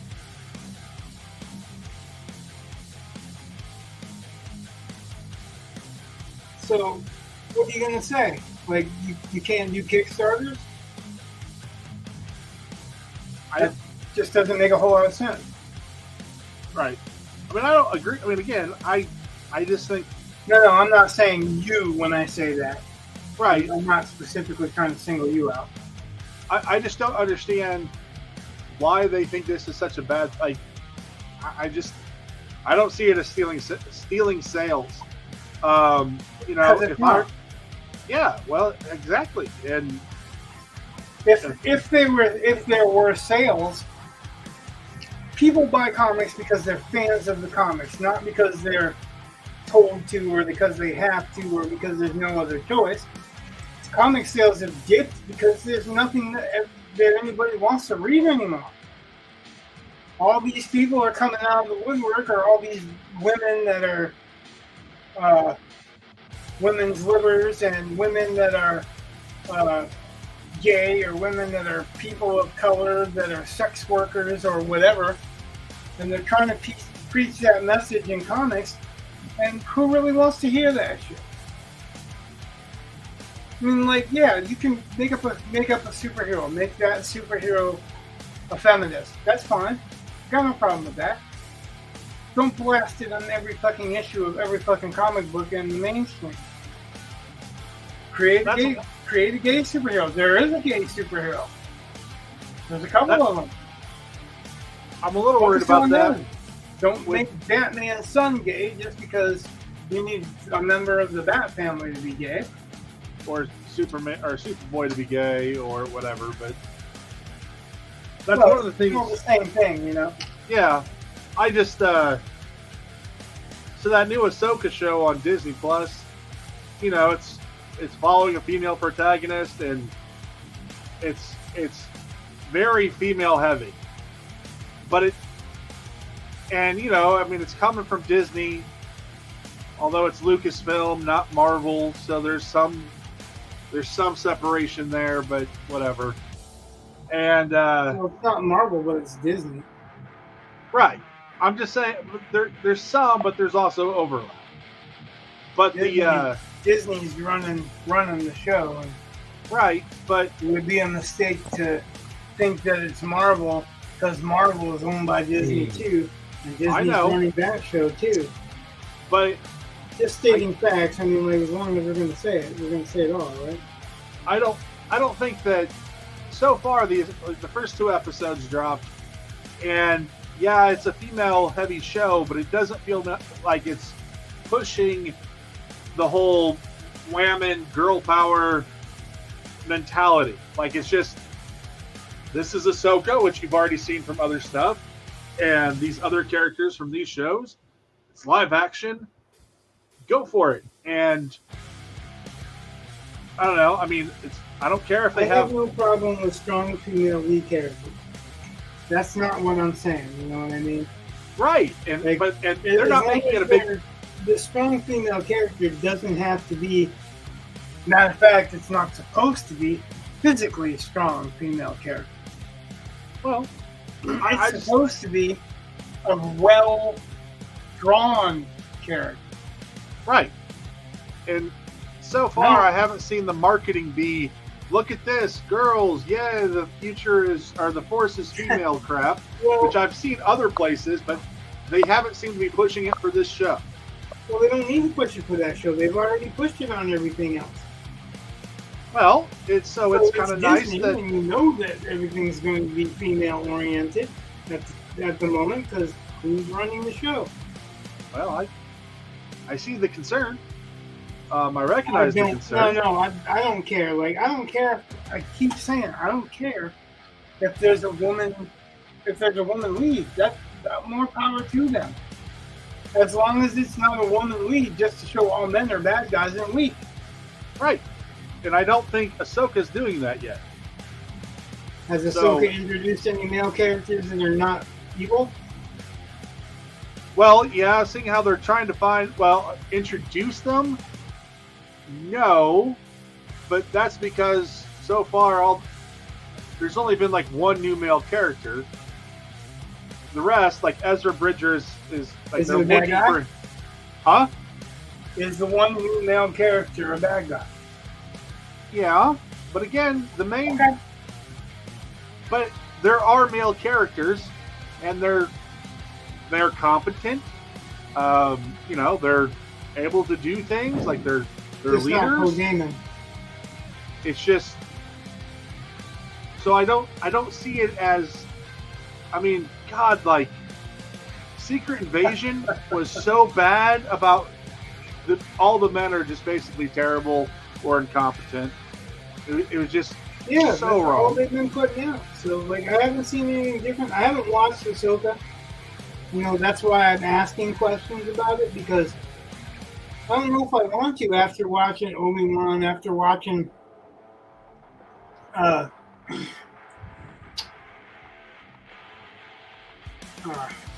Boba Fett. Oh, right. Well, so far it hasn't been like that. I mean, it just hasn't.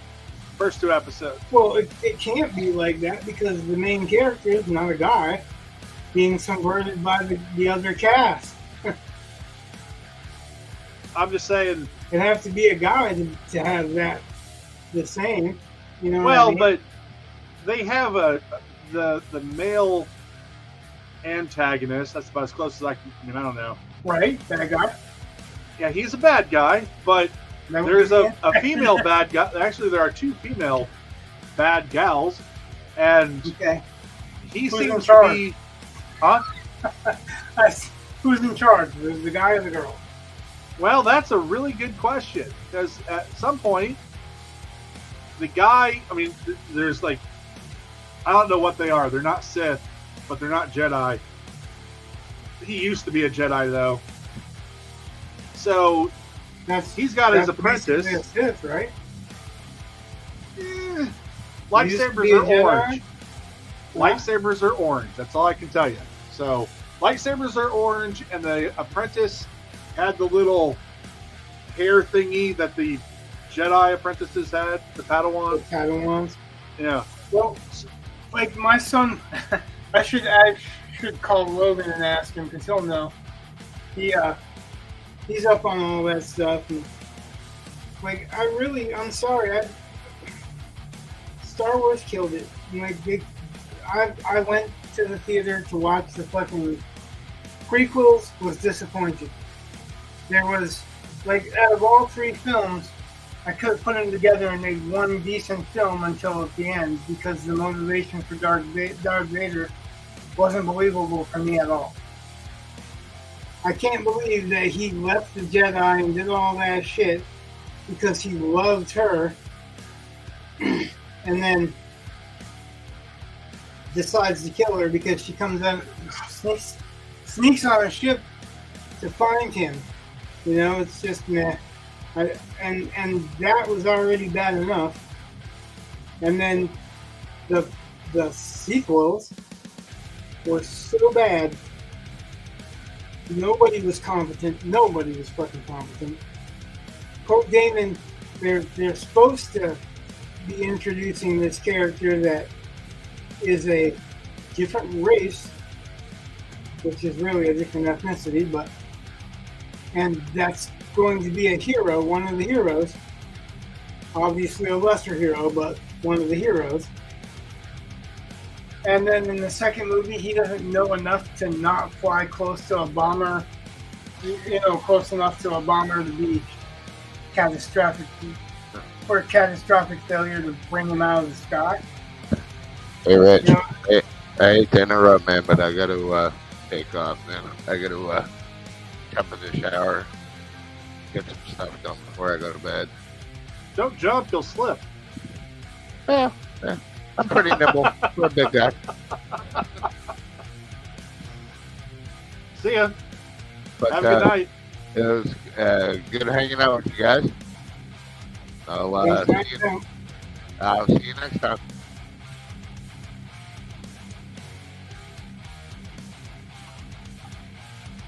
We ran him off with our talk of Star Wars. Actually, he probably is involved in that a little bit more like you, but I really think there's a different distraction going on there. But Oh, that's fine. I'm just goofing. I found it amusing that I told him when you took off. I don't know why everybody says I hate to do this to you, and then they do that to you Well, because you have over to. and over. And then he just said that. Hate to do this to you. Yeah.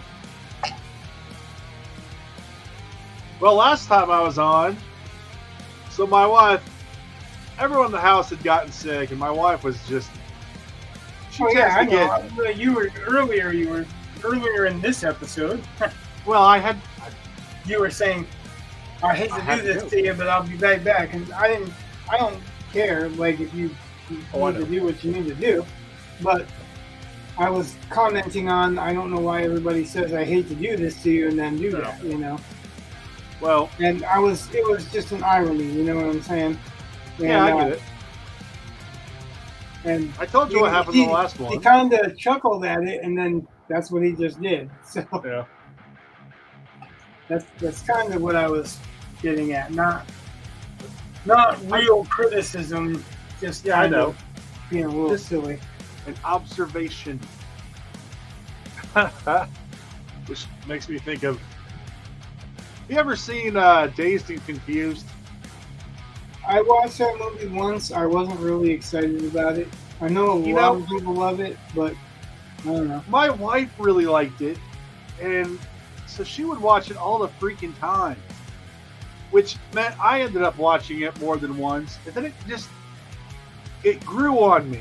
I mean, it really did. I mean, part of it was I don't know how many times I watched it before I realized Ben Affleck was even in it. Like I'm like that. I was just surprised, and some of the quotes. I mean, when I said it was just an observation, and there's Oh yeah. that fight scene where you use your eyes, fucking Newton, just makes me laugh.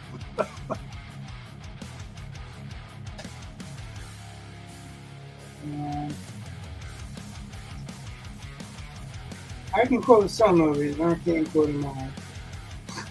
Oh, my wife can quote all kinds of. I mean, I know what the quotes are when she says them. I'm like, oh yeah, like I know the movie pretty well, but I mean, she's really got it memorized. So we were at Dairy Queen yesterday. Dairy Queen, not Dairy Queen. Dunkin' Donuts. Yeah. And we're in the drive-thru, and she's collecting, because she's driving, she was collecting the order.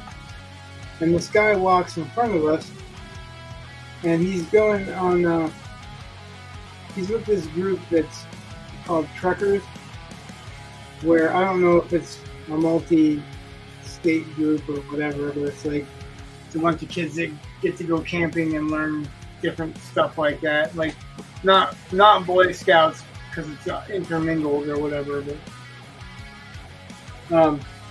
but this dude walks by and he turns his head, and I'm like, is that Donald Gibb?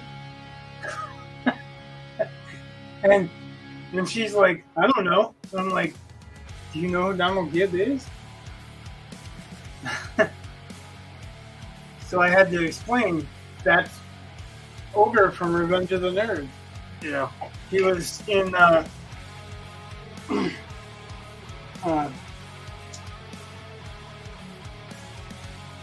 He was in Bloodsport, wasn't he? Bloodsport, yeah, so I was trying to think of the name of. I mean, I think he's actually been in several things, but Well, I I remember- was saying, like, I don't know why I know his name because I've only seen him in those two things, Bloodsport and 3 Revenge of the Nerds movies. you know, Maybe, was it 3? I think it was 3, right? I think he's in all three. Yeah, I think there's only 3, but there might be more. I don't think there were. I think Well, there- Robert Carradine wasn't in the last whatever one Okay. that came out.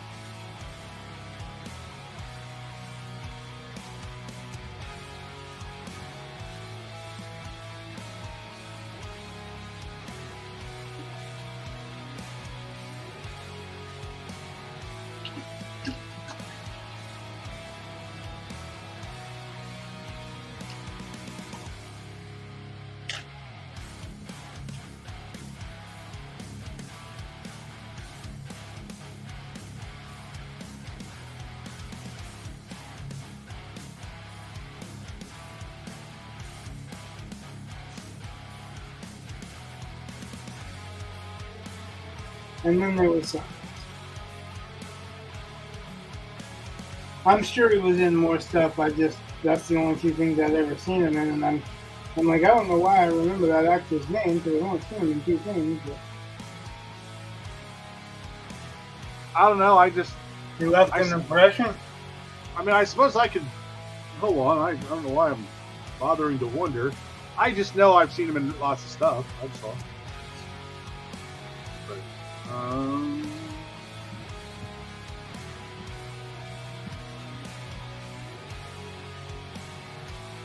No, I'm not disagreeing with you. I just haven't. Or if I have, I don't remember it.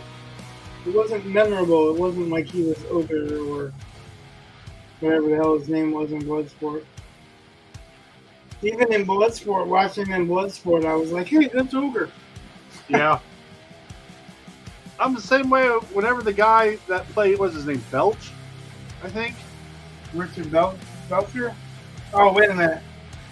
Like in, sometimes they come to, It on TV? No. In Revenge of the Nerds, Booger? Like Booger? Yeah, Foster? Booger. That was his name, Booger. Yeah. Yeah, Curtis Armstrong. He was on Moonlight. Every time I see him, I'm like, oh yeah, that's that guy, that's Booger. Every time. Like, I can't help it. And he's in all kinds of stuff, too. Oh, yeah. I saw him on Moonlighting first, and then I saw him in Risky Business first. So, well, actually, maybe around the same time. So, I think I saw him in Risky Business first. But. Donald Gibb was in Hancock. Well, I didn't see Hancock. Oh, I enjoyed Hancock more than I should. That is... Okay. You know what it's about, right? Kinda. I mean, Like I said, I didn't see it. I didn't really want to, so... Some of it's dumb. Don't get me wrong. There are certain things about the story that just... I'm like, okay, that's kind of stupid, but whatever.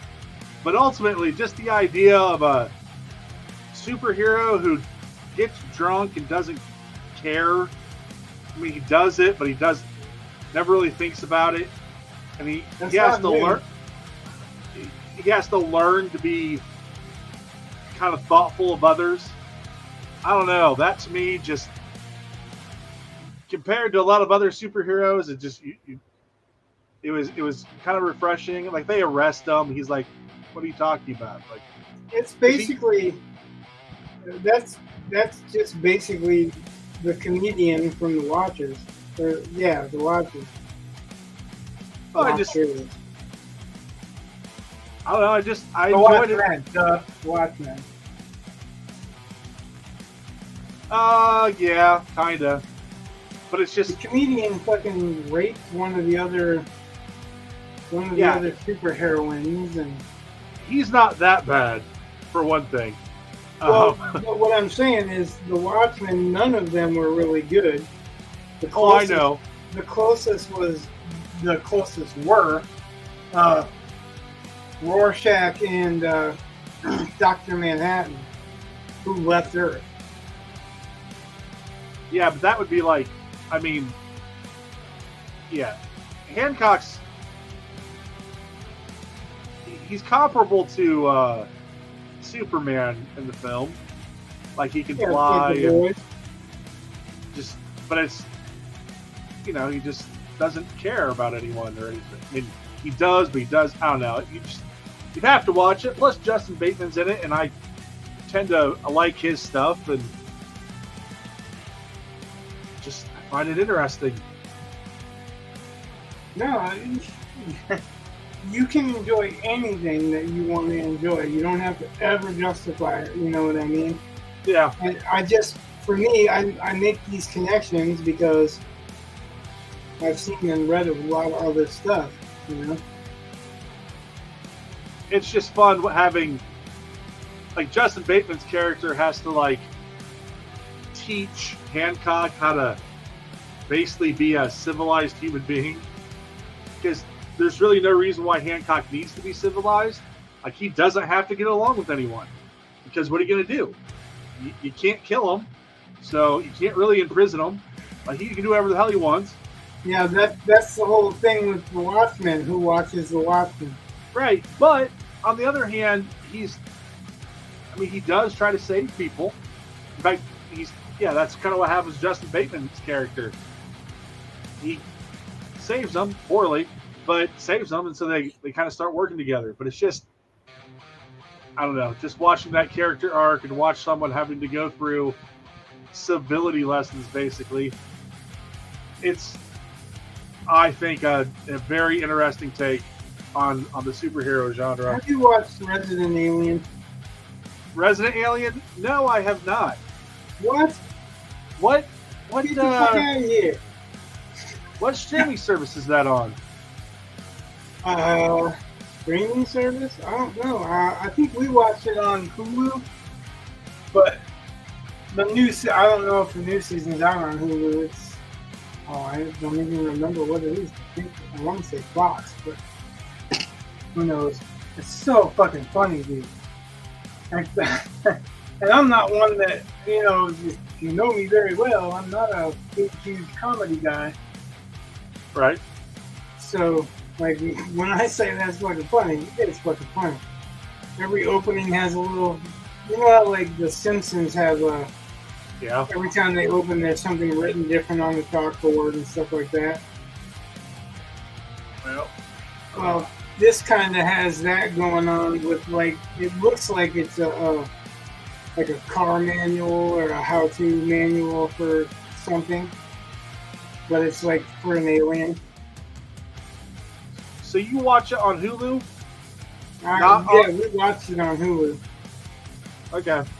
I don't know if it's on there anymore. It's been a while since I watched it, but I know I was excited to see the third season. COVID screwed a lot of that up, so. It's a sci-fi show. I had seen a trailer for it once. It's a comedy, dude. It's sci-fi. Comedy. I'm saying it's on the sci-fi. It's from the Sci-Fi Channel. Oh, yeah. Okay, that's what it is. All right. And I'd seen a trailer for it. I thought it looked good. Oh, it's so funny. It says stream on Peacock on here, which is probably why I've never watched it. I know Peacock's free. I don't remember exactly why, but they pissed me off. I don't know if it's free or if it's like I don't know if Peacock's free or if it's there's only certain things that are. Oh, I don't know. Almost all streaming services have a plus or whatever, where it's like you can watch other stuff that free patrons can't or whatever. Yeah. But I'm pretty sure we watched the first ones on Hulu. But one of my physical therapist was telling me about it. He's a big sci-fi reader, and I was like, comedies are a hard sell for me. But and he said something, I don't remember what, but it's Alan Tudyk. Yeah. And he plays straight comedy really well. Like a Balky type of thing where he doesn't know things. So, but that's a lot of what's going on in that show is stuff that he doesn't know, but because he's an alien, but has to pretend that he knows, and it always gets him into screwed up situations. And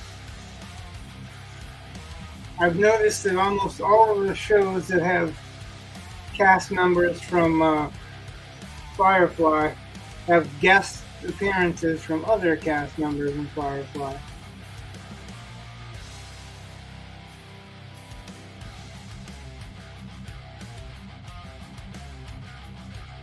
I'm just looking it up. And I'm saying ahead of time, it is a little bit woke.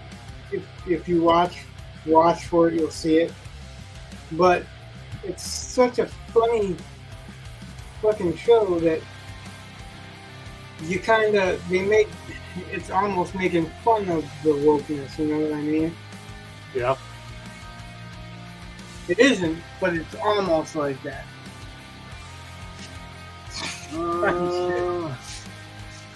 I won't even tell you really anything about it other than that because I don't want to ruin anything for it.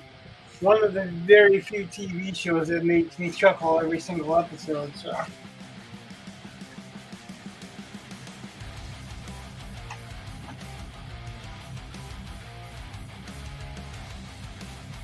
Just went on Hulu and just searched for it. I don't think it's on there. Well, they may have had it on and removed it. Yeah, I know. I don't know. We watched it a while ago, like I said, maybe a year ago. I've been waiting for the third season to come out. I know it's supposed to have come out, but Hey, I have to go put my dog out. Apparently, I'm the only one that can. So, I'll be right back. all right.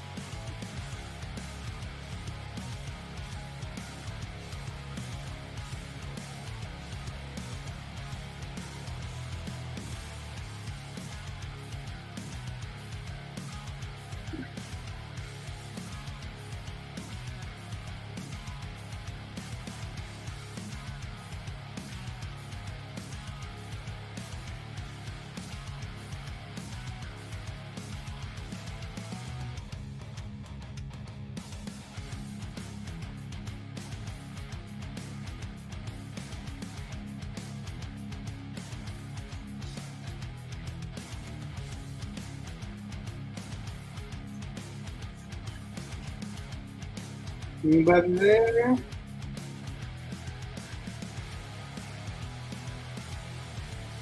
There's two people are there. Feel free to speak.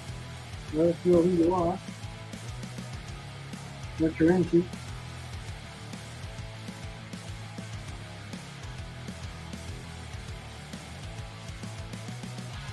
You're much more likely to shut up and get down to business if somebody else is talking. I say we, but I mean you.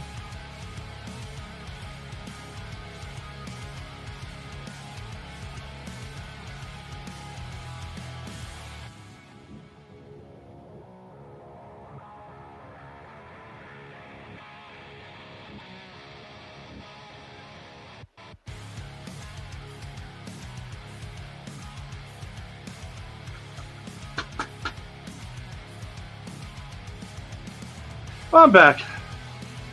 All right. Oh. There are 3 other people in this house, and I sent out a message. Could someone please get this dog? Nothing. You get a dick pic back? I'm just saying, it'd be nice if the dog acts like I'm the only one that can let her out. She's prancing around. I was like, well, I don't want to piss in my bedroom. That's why I said, did you get a dick pic back? No.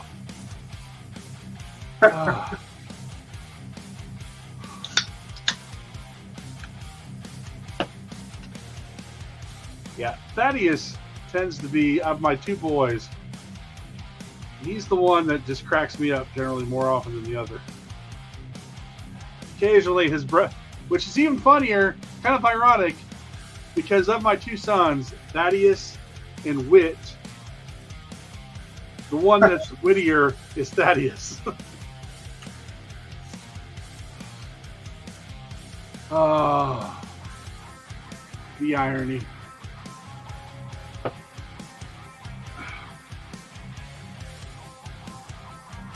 What you call situational irony, right? A little bit.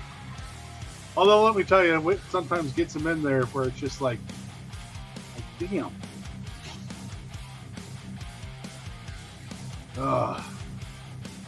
It's like the Vikings calling big guys tiny.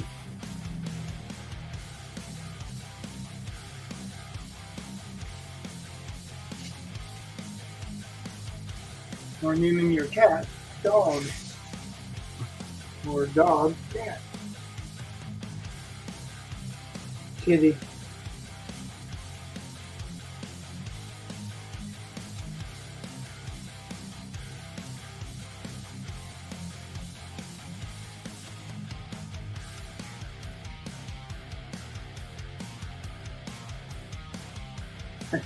Never see someone's face change so fast as when you go here, kitty, kitty, and then this big ass Rottweiler comes around the corner.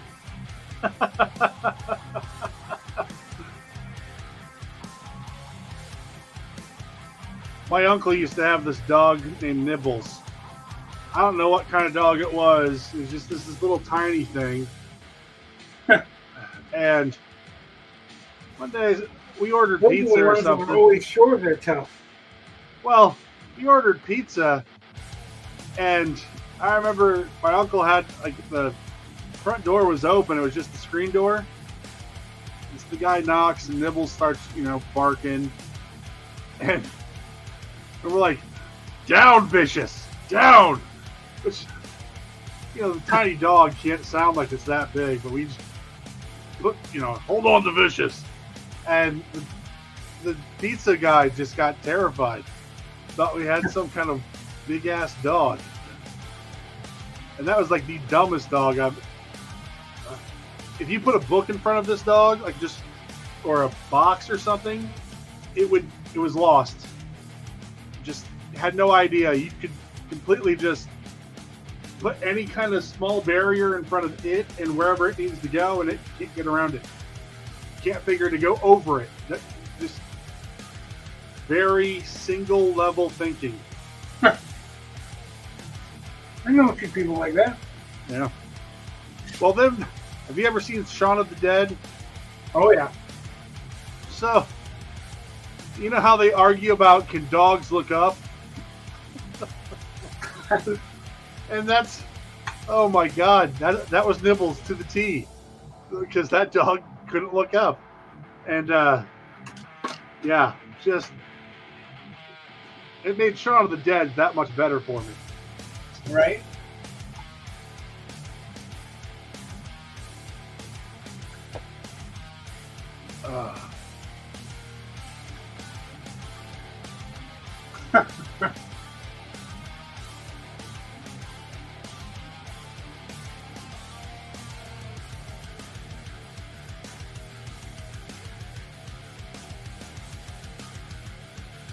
Reminds me of that old Saturday Night Live thing.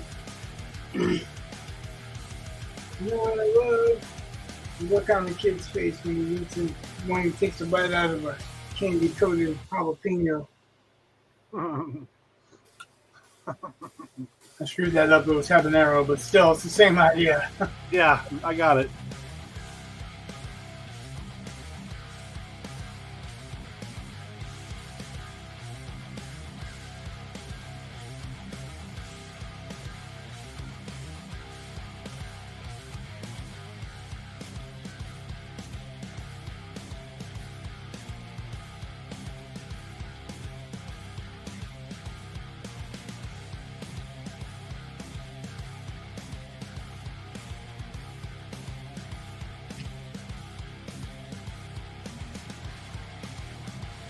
How's she showing up? Is she looking better? Is she standing out more? Yeah. I think the highlights just pop.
And if that record company gives their approval, it'll be like Christmas.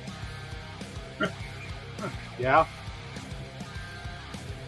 Yeah. When be able to listen to stuff that I really would listen to when I'm working. I tried, because it's really weird. Like if I listen to another live stream, you can't hear it unless I'm sharing it and watching it. You know what I mean? But if I open the media player and play an album, it'll be heard on my screen. Huh. Now, keep in mind, all this stuff is coming from the same freaking speakers. You know, so it's like, huh? I don't think I really get that.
My eraser don't want to work today.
And it doesn't look real nice, actually.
So what's happening? Not much.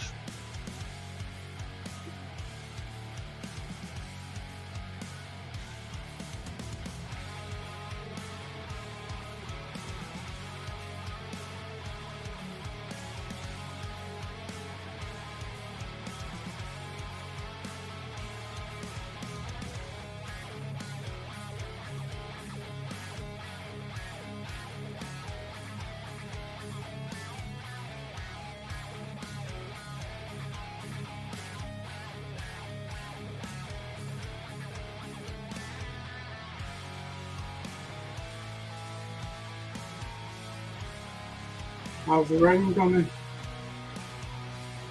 Is it? Well, I don't know if I've messed something up. What's that? Well, I'm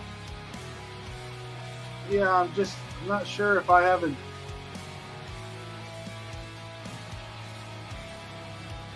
The story I'm working on, to some degree, kind of has to kind of sort of scientifically work. Not exactly, but well, it's one of those things where, well, you know, if you're going to travel, you have to have faster than light travel. Otherwise, you know, like you can't have a ship stranded and have someone go out to rescue them if you don't have faster than light travel.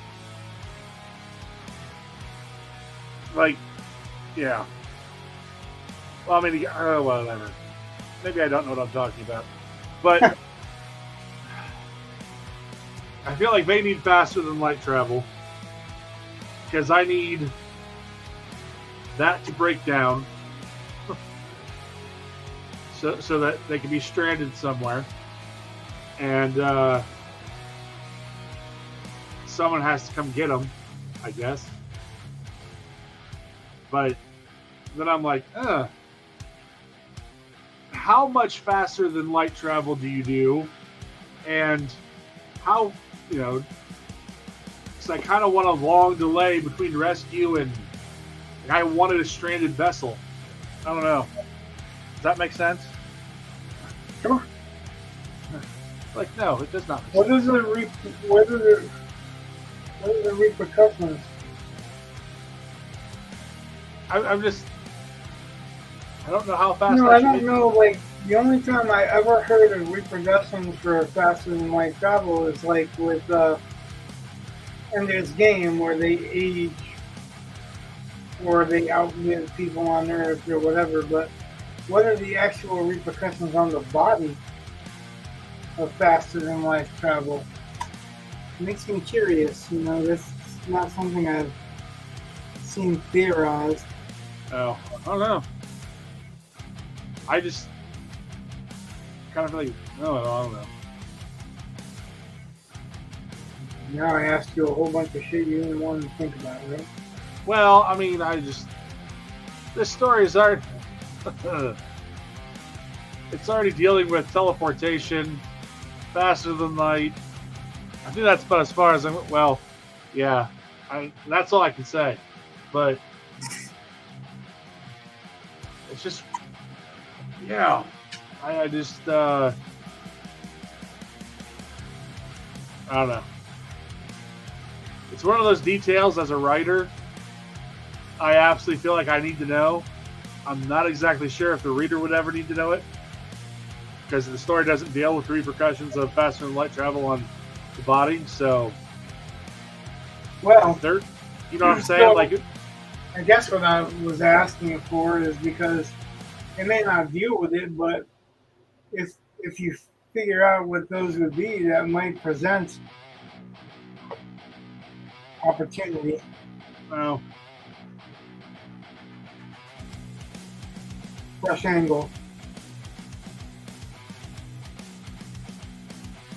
Anyway. well, I mean, it's just one of those things where thinking about what I have. Questions nobody wants to hear. No, it's all good. I mean, you know, I'm about don't know, 2,000 words in right now. Let's see my word count. Yeah, 23,000 or 2,300. So I know like some of the stuff that sets up the story and whatnot, and I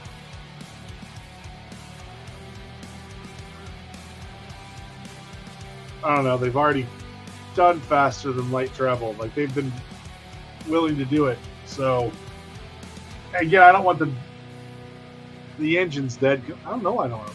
Maybe that's what I should look at. Why do I care? Huh. Anyway, no, I just was. I'm sure by morning I'll have it all figured out. But anyway. Ah.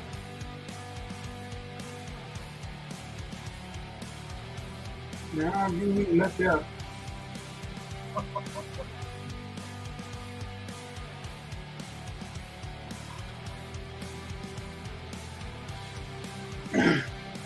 I'm dealing with some weird science too.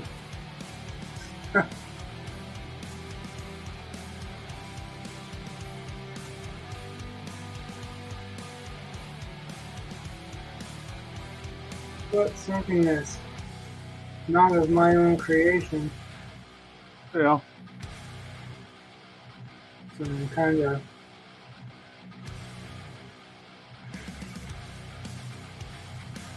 stuck working with what I can work with.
You got plans for the weekend? What? You have plans for the weekend? Tomorrow? No.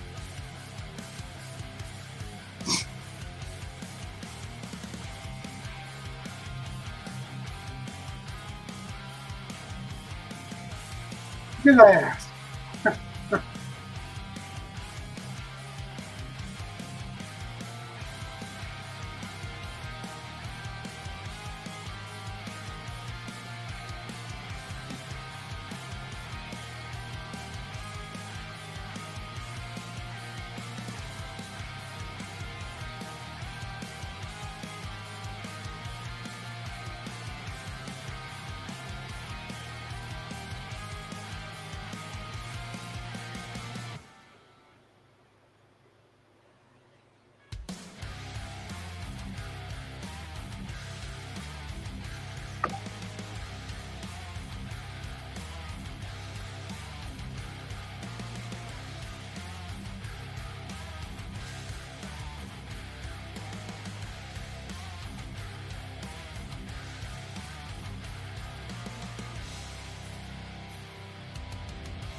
So you're dealing with how to slow down faster than light travel?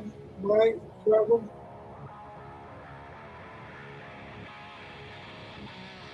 Hold on. So everything just slowed down for me for a second. It was my computer, I'm sure of it. But all I heard was that's all I heard. So you're dealing with how to slow down faster than light travel? Well,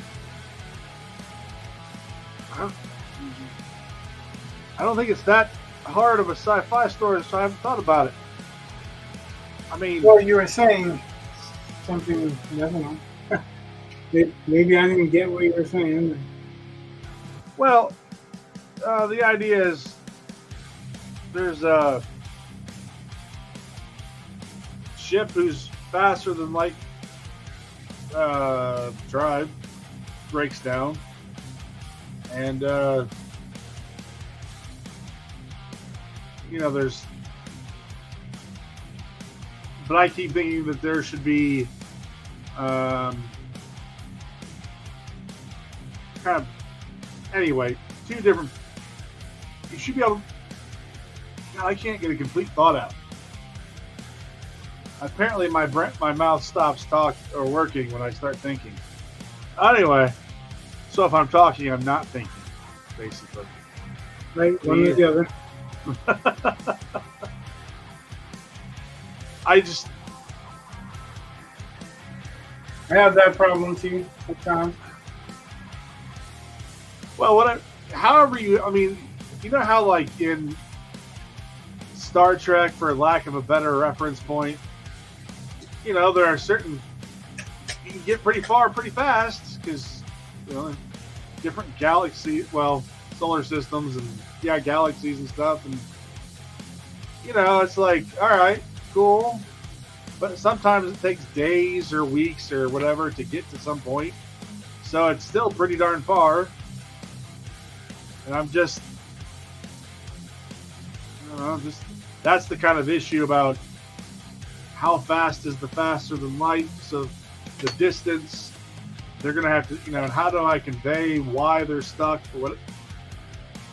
And most of those mechanics should not be explained. Oh, hi, Mark. Mark's here. Rich, say hi, Mark. Mm-hmm. We're not. Good night, Mark. I have a brush in my mouth. I can't very well say anything with a brush in my mouth. Yes, you can. I just did. You didn't hear what I said, apparently.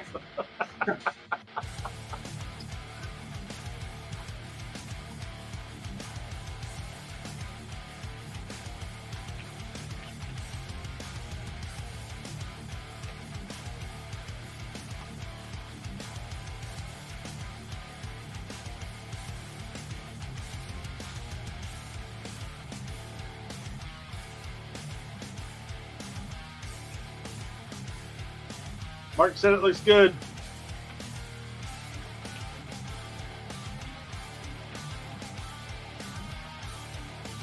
Well, I'm glad he didn't show up to say, looks like shit.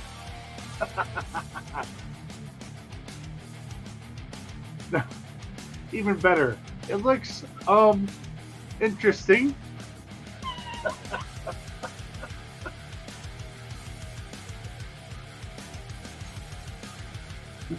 What exactly is it supposed to be again? Yeah. That's an amazing giraffe.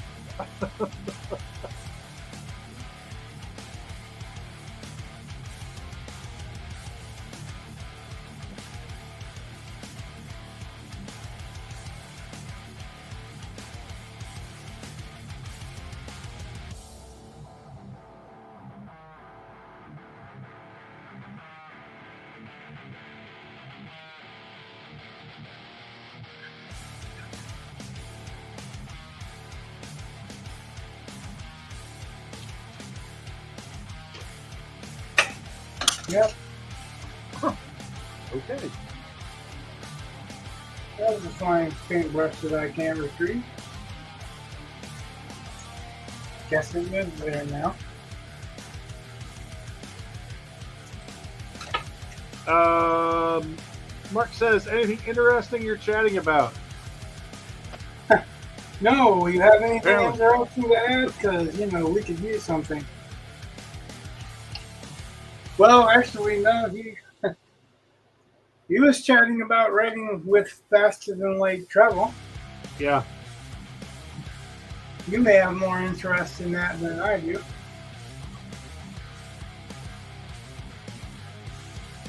Not saying that it's boring or whatever, I just don't have much to add to it.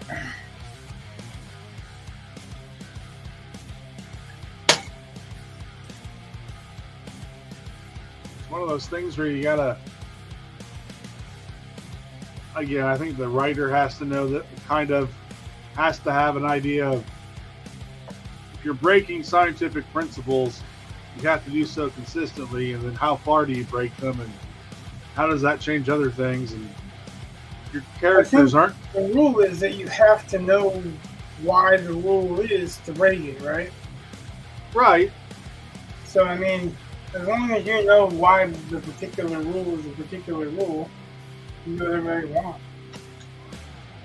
I'm just saying you have to tell the readers a little bit about how the science works.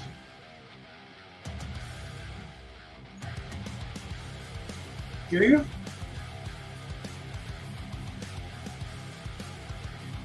I guess that would be dependent on the type of character you're writing.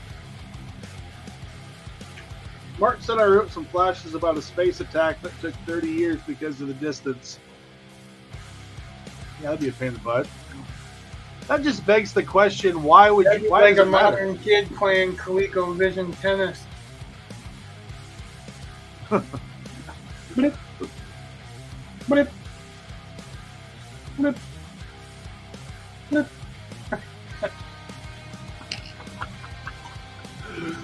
That's a giant video game.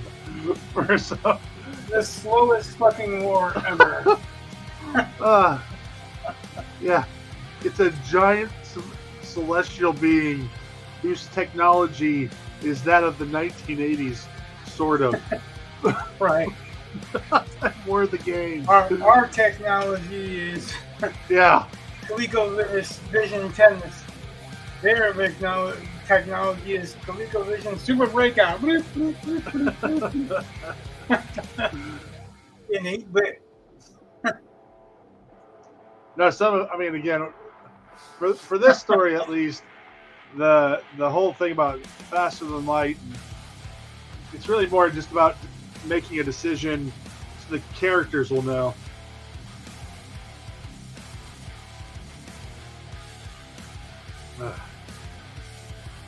Mark said exactly. The captain went into stasis as his underlings worked on how to defend. What? Said Mark said exactly. The captain went into stasis as his underlings worked on how to defend. All right. Yeah, when you figure it out, wake me up.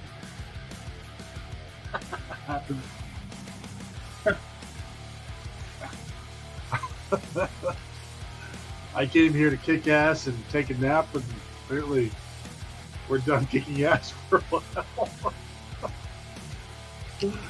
while.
Miners. Here's the starting test material.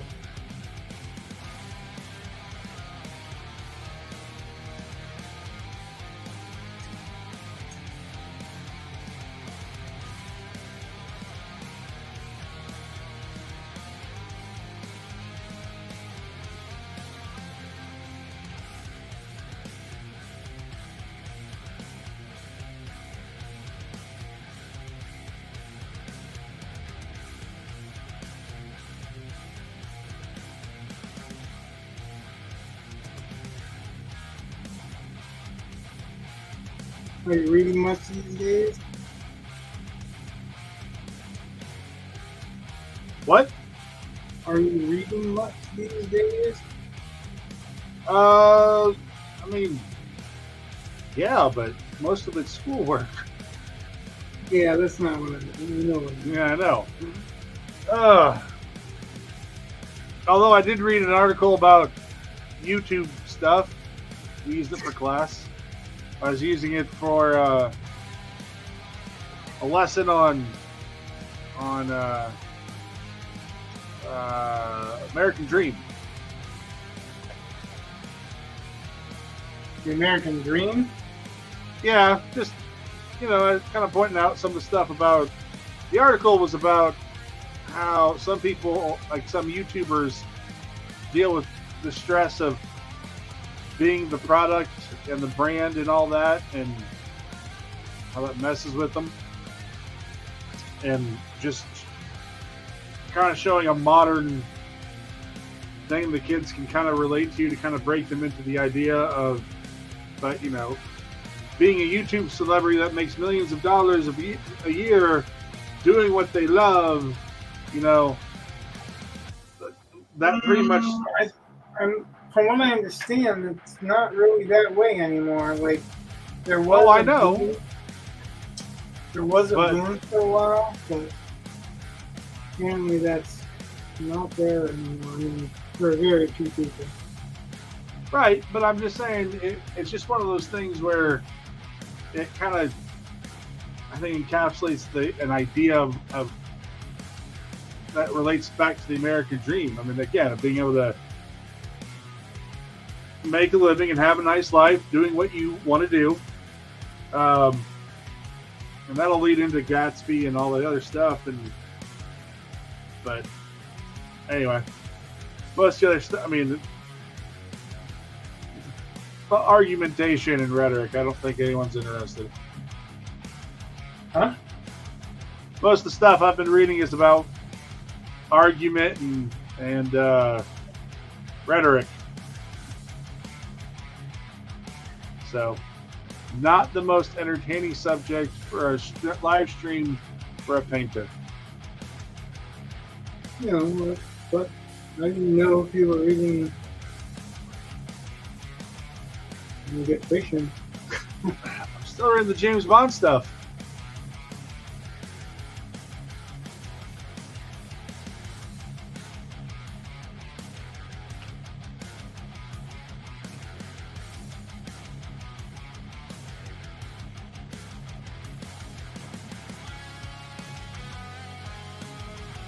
What does that led you to think? What? I said, and what does that led you to think? About the James Bond stuff. Well, I mean, you don't have to think anything or whatever, but I was just wondering if you came to any conclusions because of what you've read or what you're reading. I don't know. I mean, it's kind of a weird. When you see a movie before you read the book it's supposedly based on, and then you read the book, so it's some of that going on. Because I know the movies, but so reading the books is just kind of interesting. And then some of it, just reading it like I mean, this was a franchise that a guy wrote and made a good living on, so just trying to look at some of those aspects like a writer, and Right? it's like some of this I'm just like, well, it's not the most modern writing techniques. No. But you know what? That's okay. Being able to recognize what the modern writing techniques are compared to what he's doing, just grounds your understanding of what you probably should be doing. So I find that fine. But it's I'm kind of surprised the series was ever that popular. Like, Well, the series started in the 50s, so yeah, I know. it already had gained traction, and there was no politically correct crap for it to go against. And like I was saying, the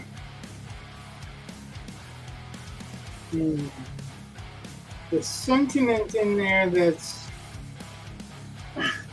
anti one group or another, for lack of a better term, is the character sentiment. You know what I mean? Yeah. It's not the narrative, it's James Bond's observations or how Bond feels about this or that.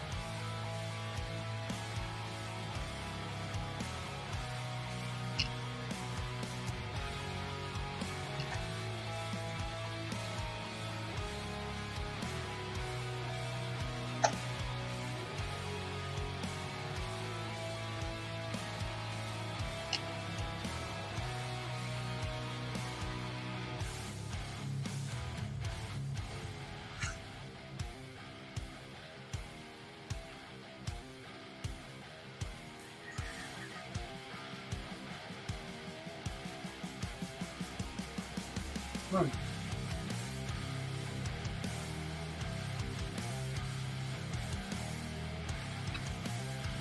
I had good luck with this last time. Let's see if I have good luck with it this time.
There are a lot of brushes to clean tonight.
She's getting there.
Can you see that? What? Can you see all this? Oh yeah. Yes.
Believe it or not, I'm almost to the point of signing this.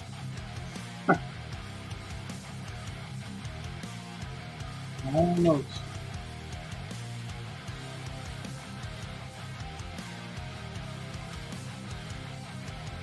Rich, I'm gonna have to call it a night, man.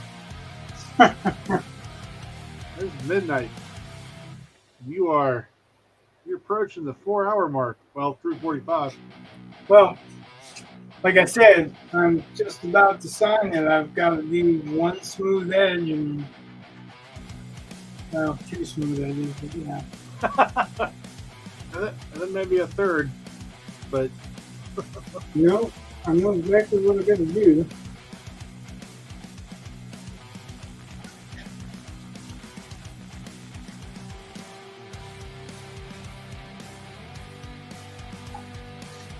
That one, and you have the line cloth real quick, and that's it. yeah, okay. That would be it. The point that I've been waiting for.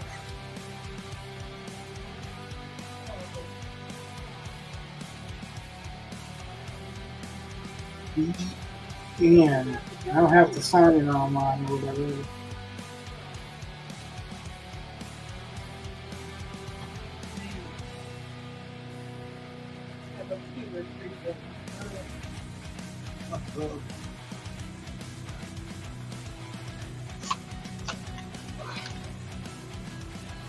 But I'm gonna have to. Well, I guess I don't know what you have to do tomorrow. I guess church.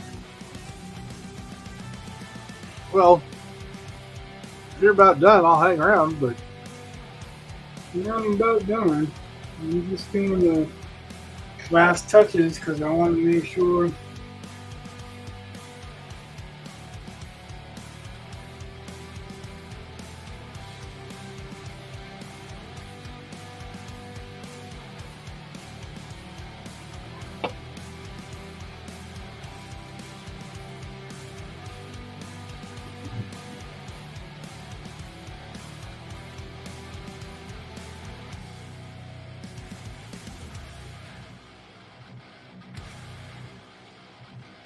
Yeah, that's pretty much it. awesome.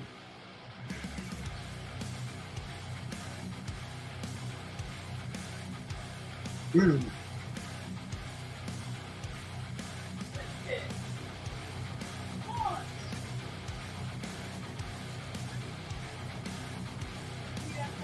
All that's left is the signature. That's it.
There it is.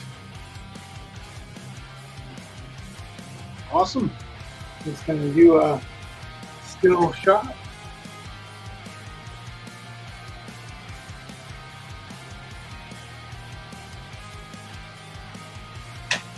Then I got a lot of brushes to wash.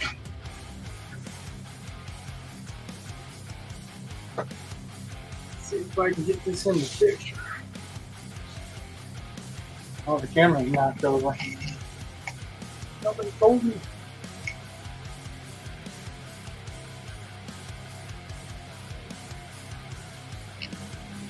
I'm gonna do a full screen to see if the wrong full screen. I know. Guess I gotta take away the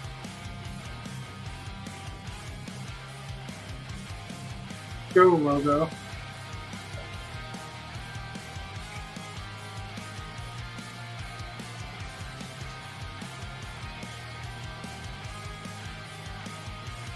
Yeah, that's most of it. Yeah.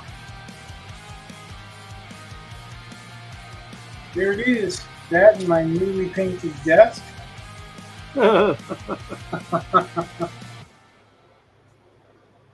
Well, there's been a couple of people, at least one person hung out the whole time, so thanks for hanging out the whole time.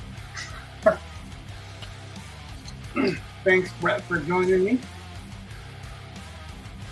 Thanks for having me. I'm gonna kill this broadcast tonight. God bless. Love you all. Peace.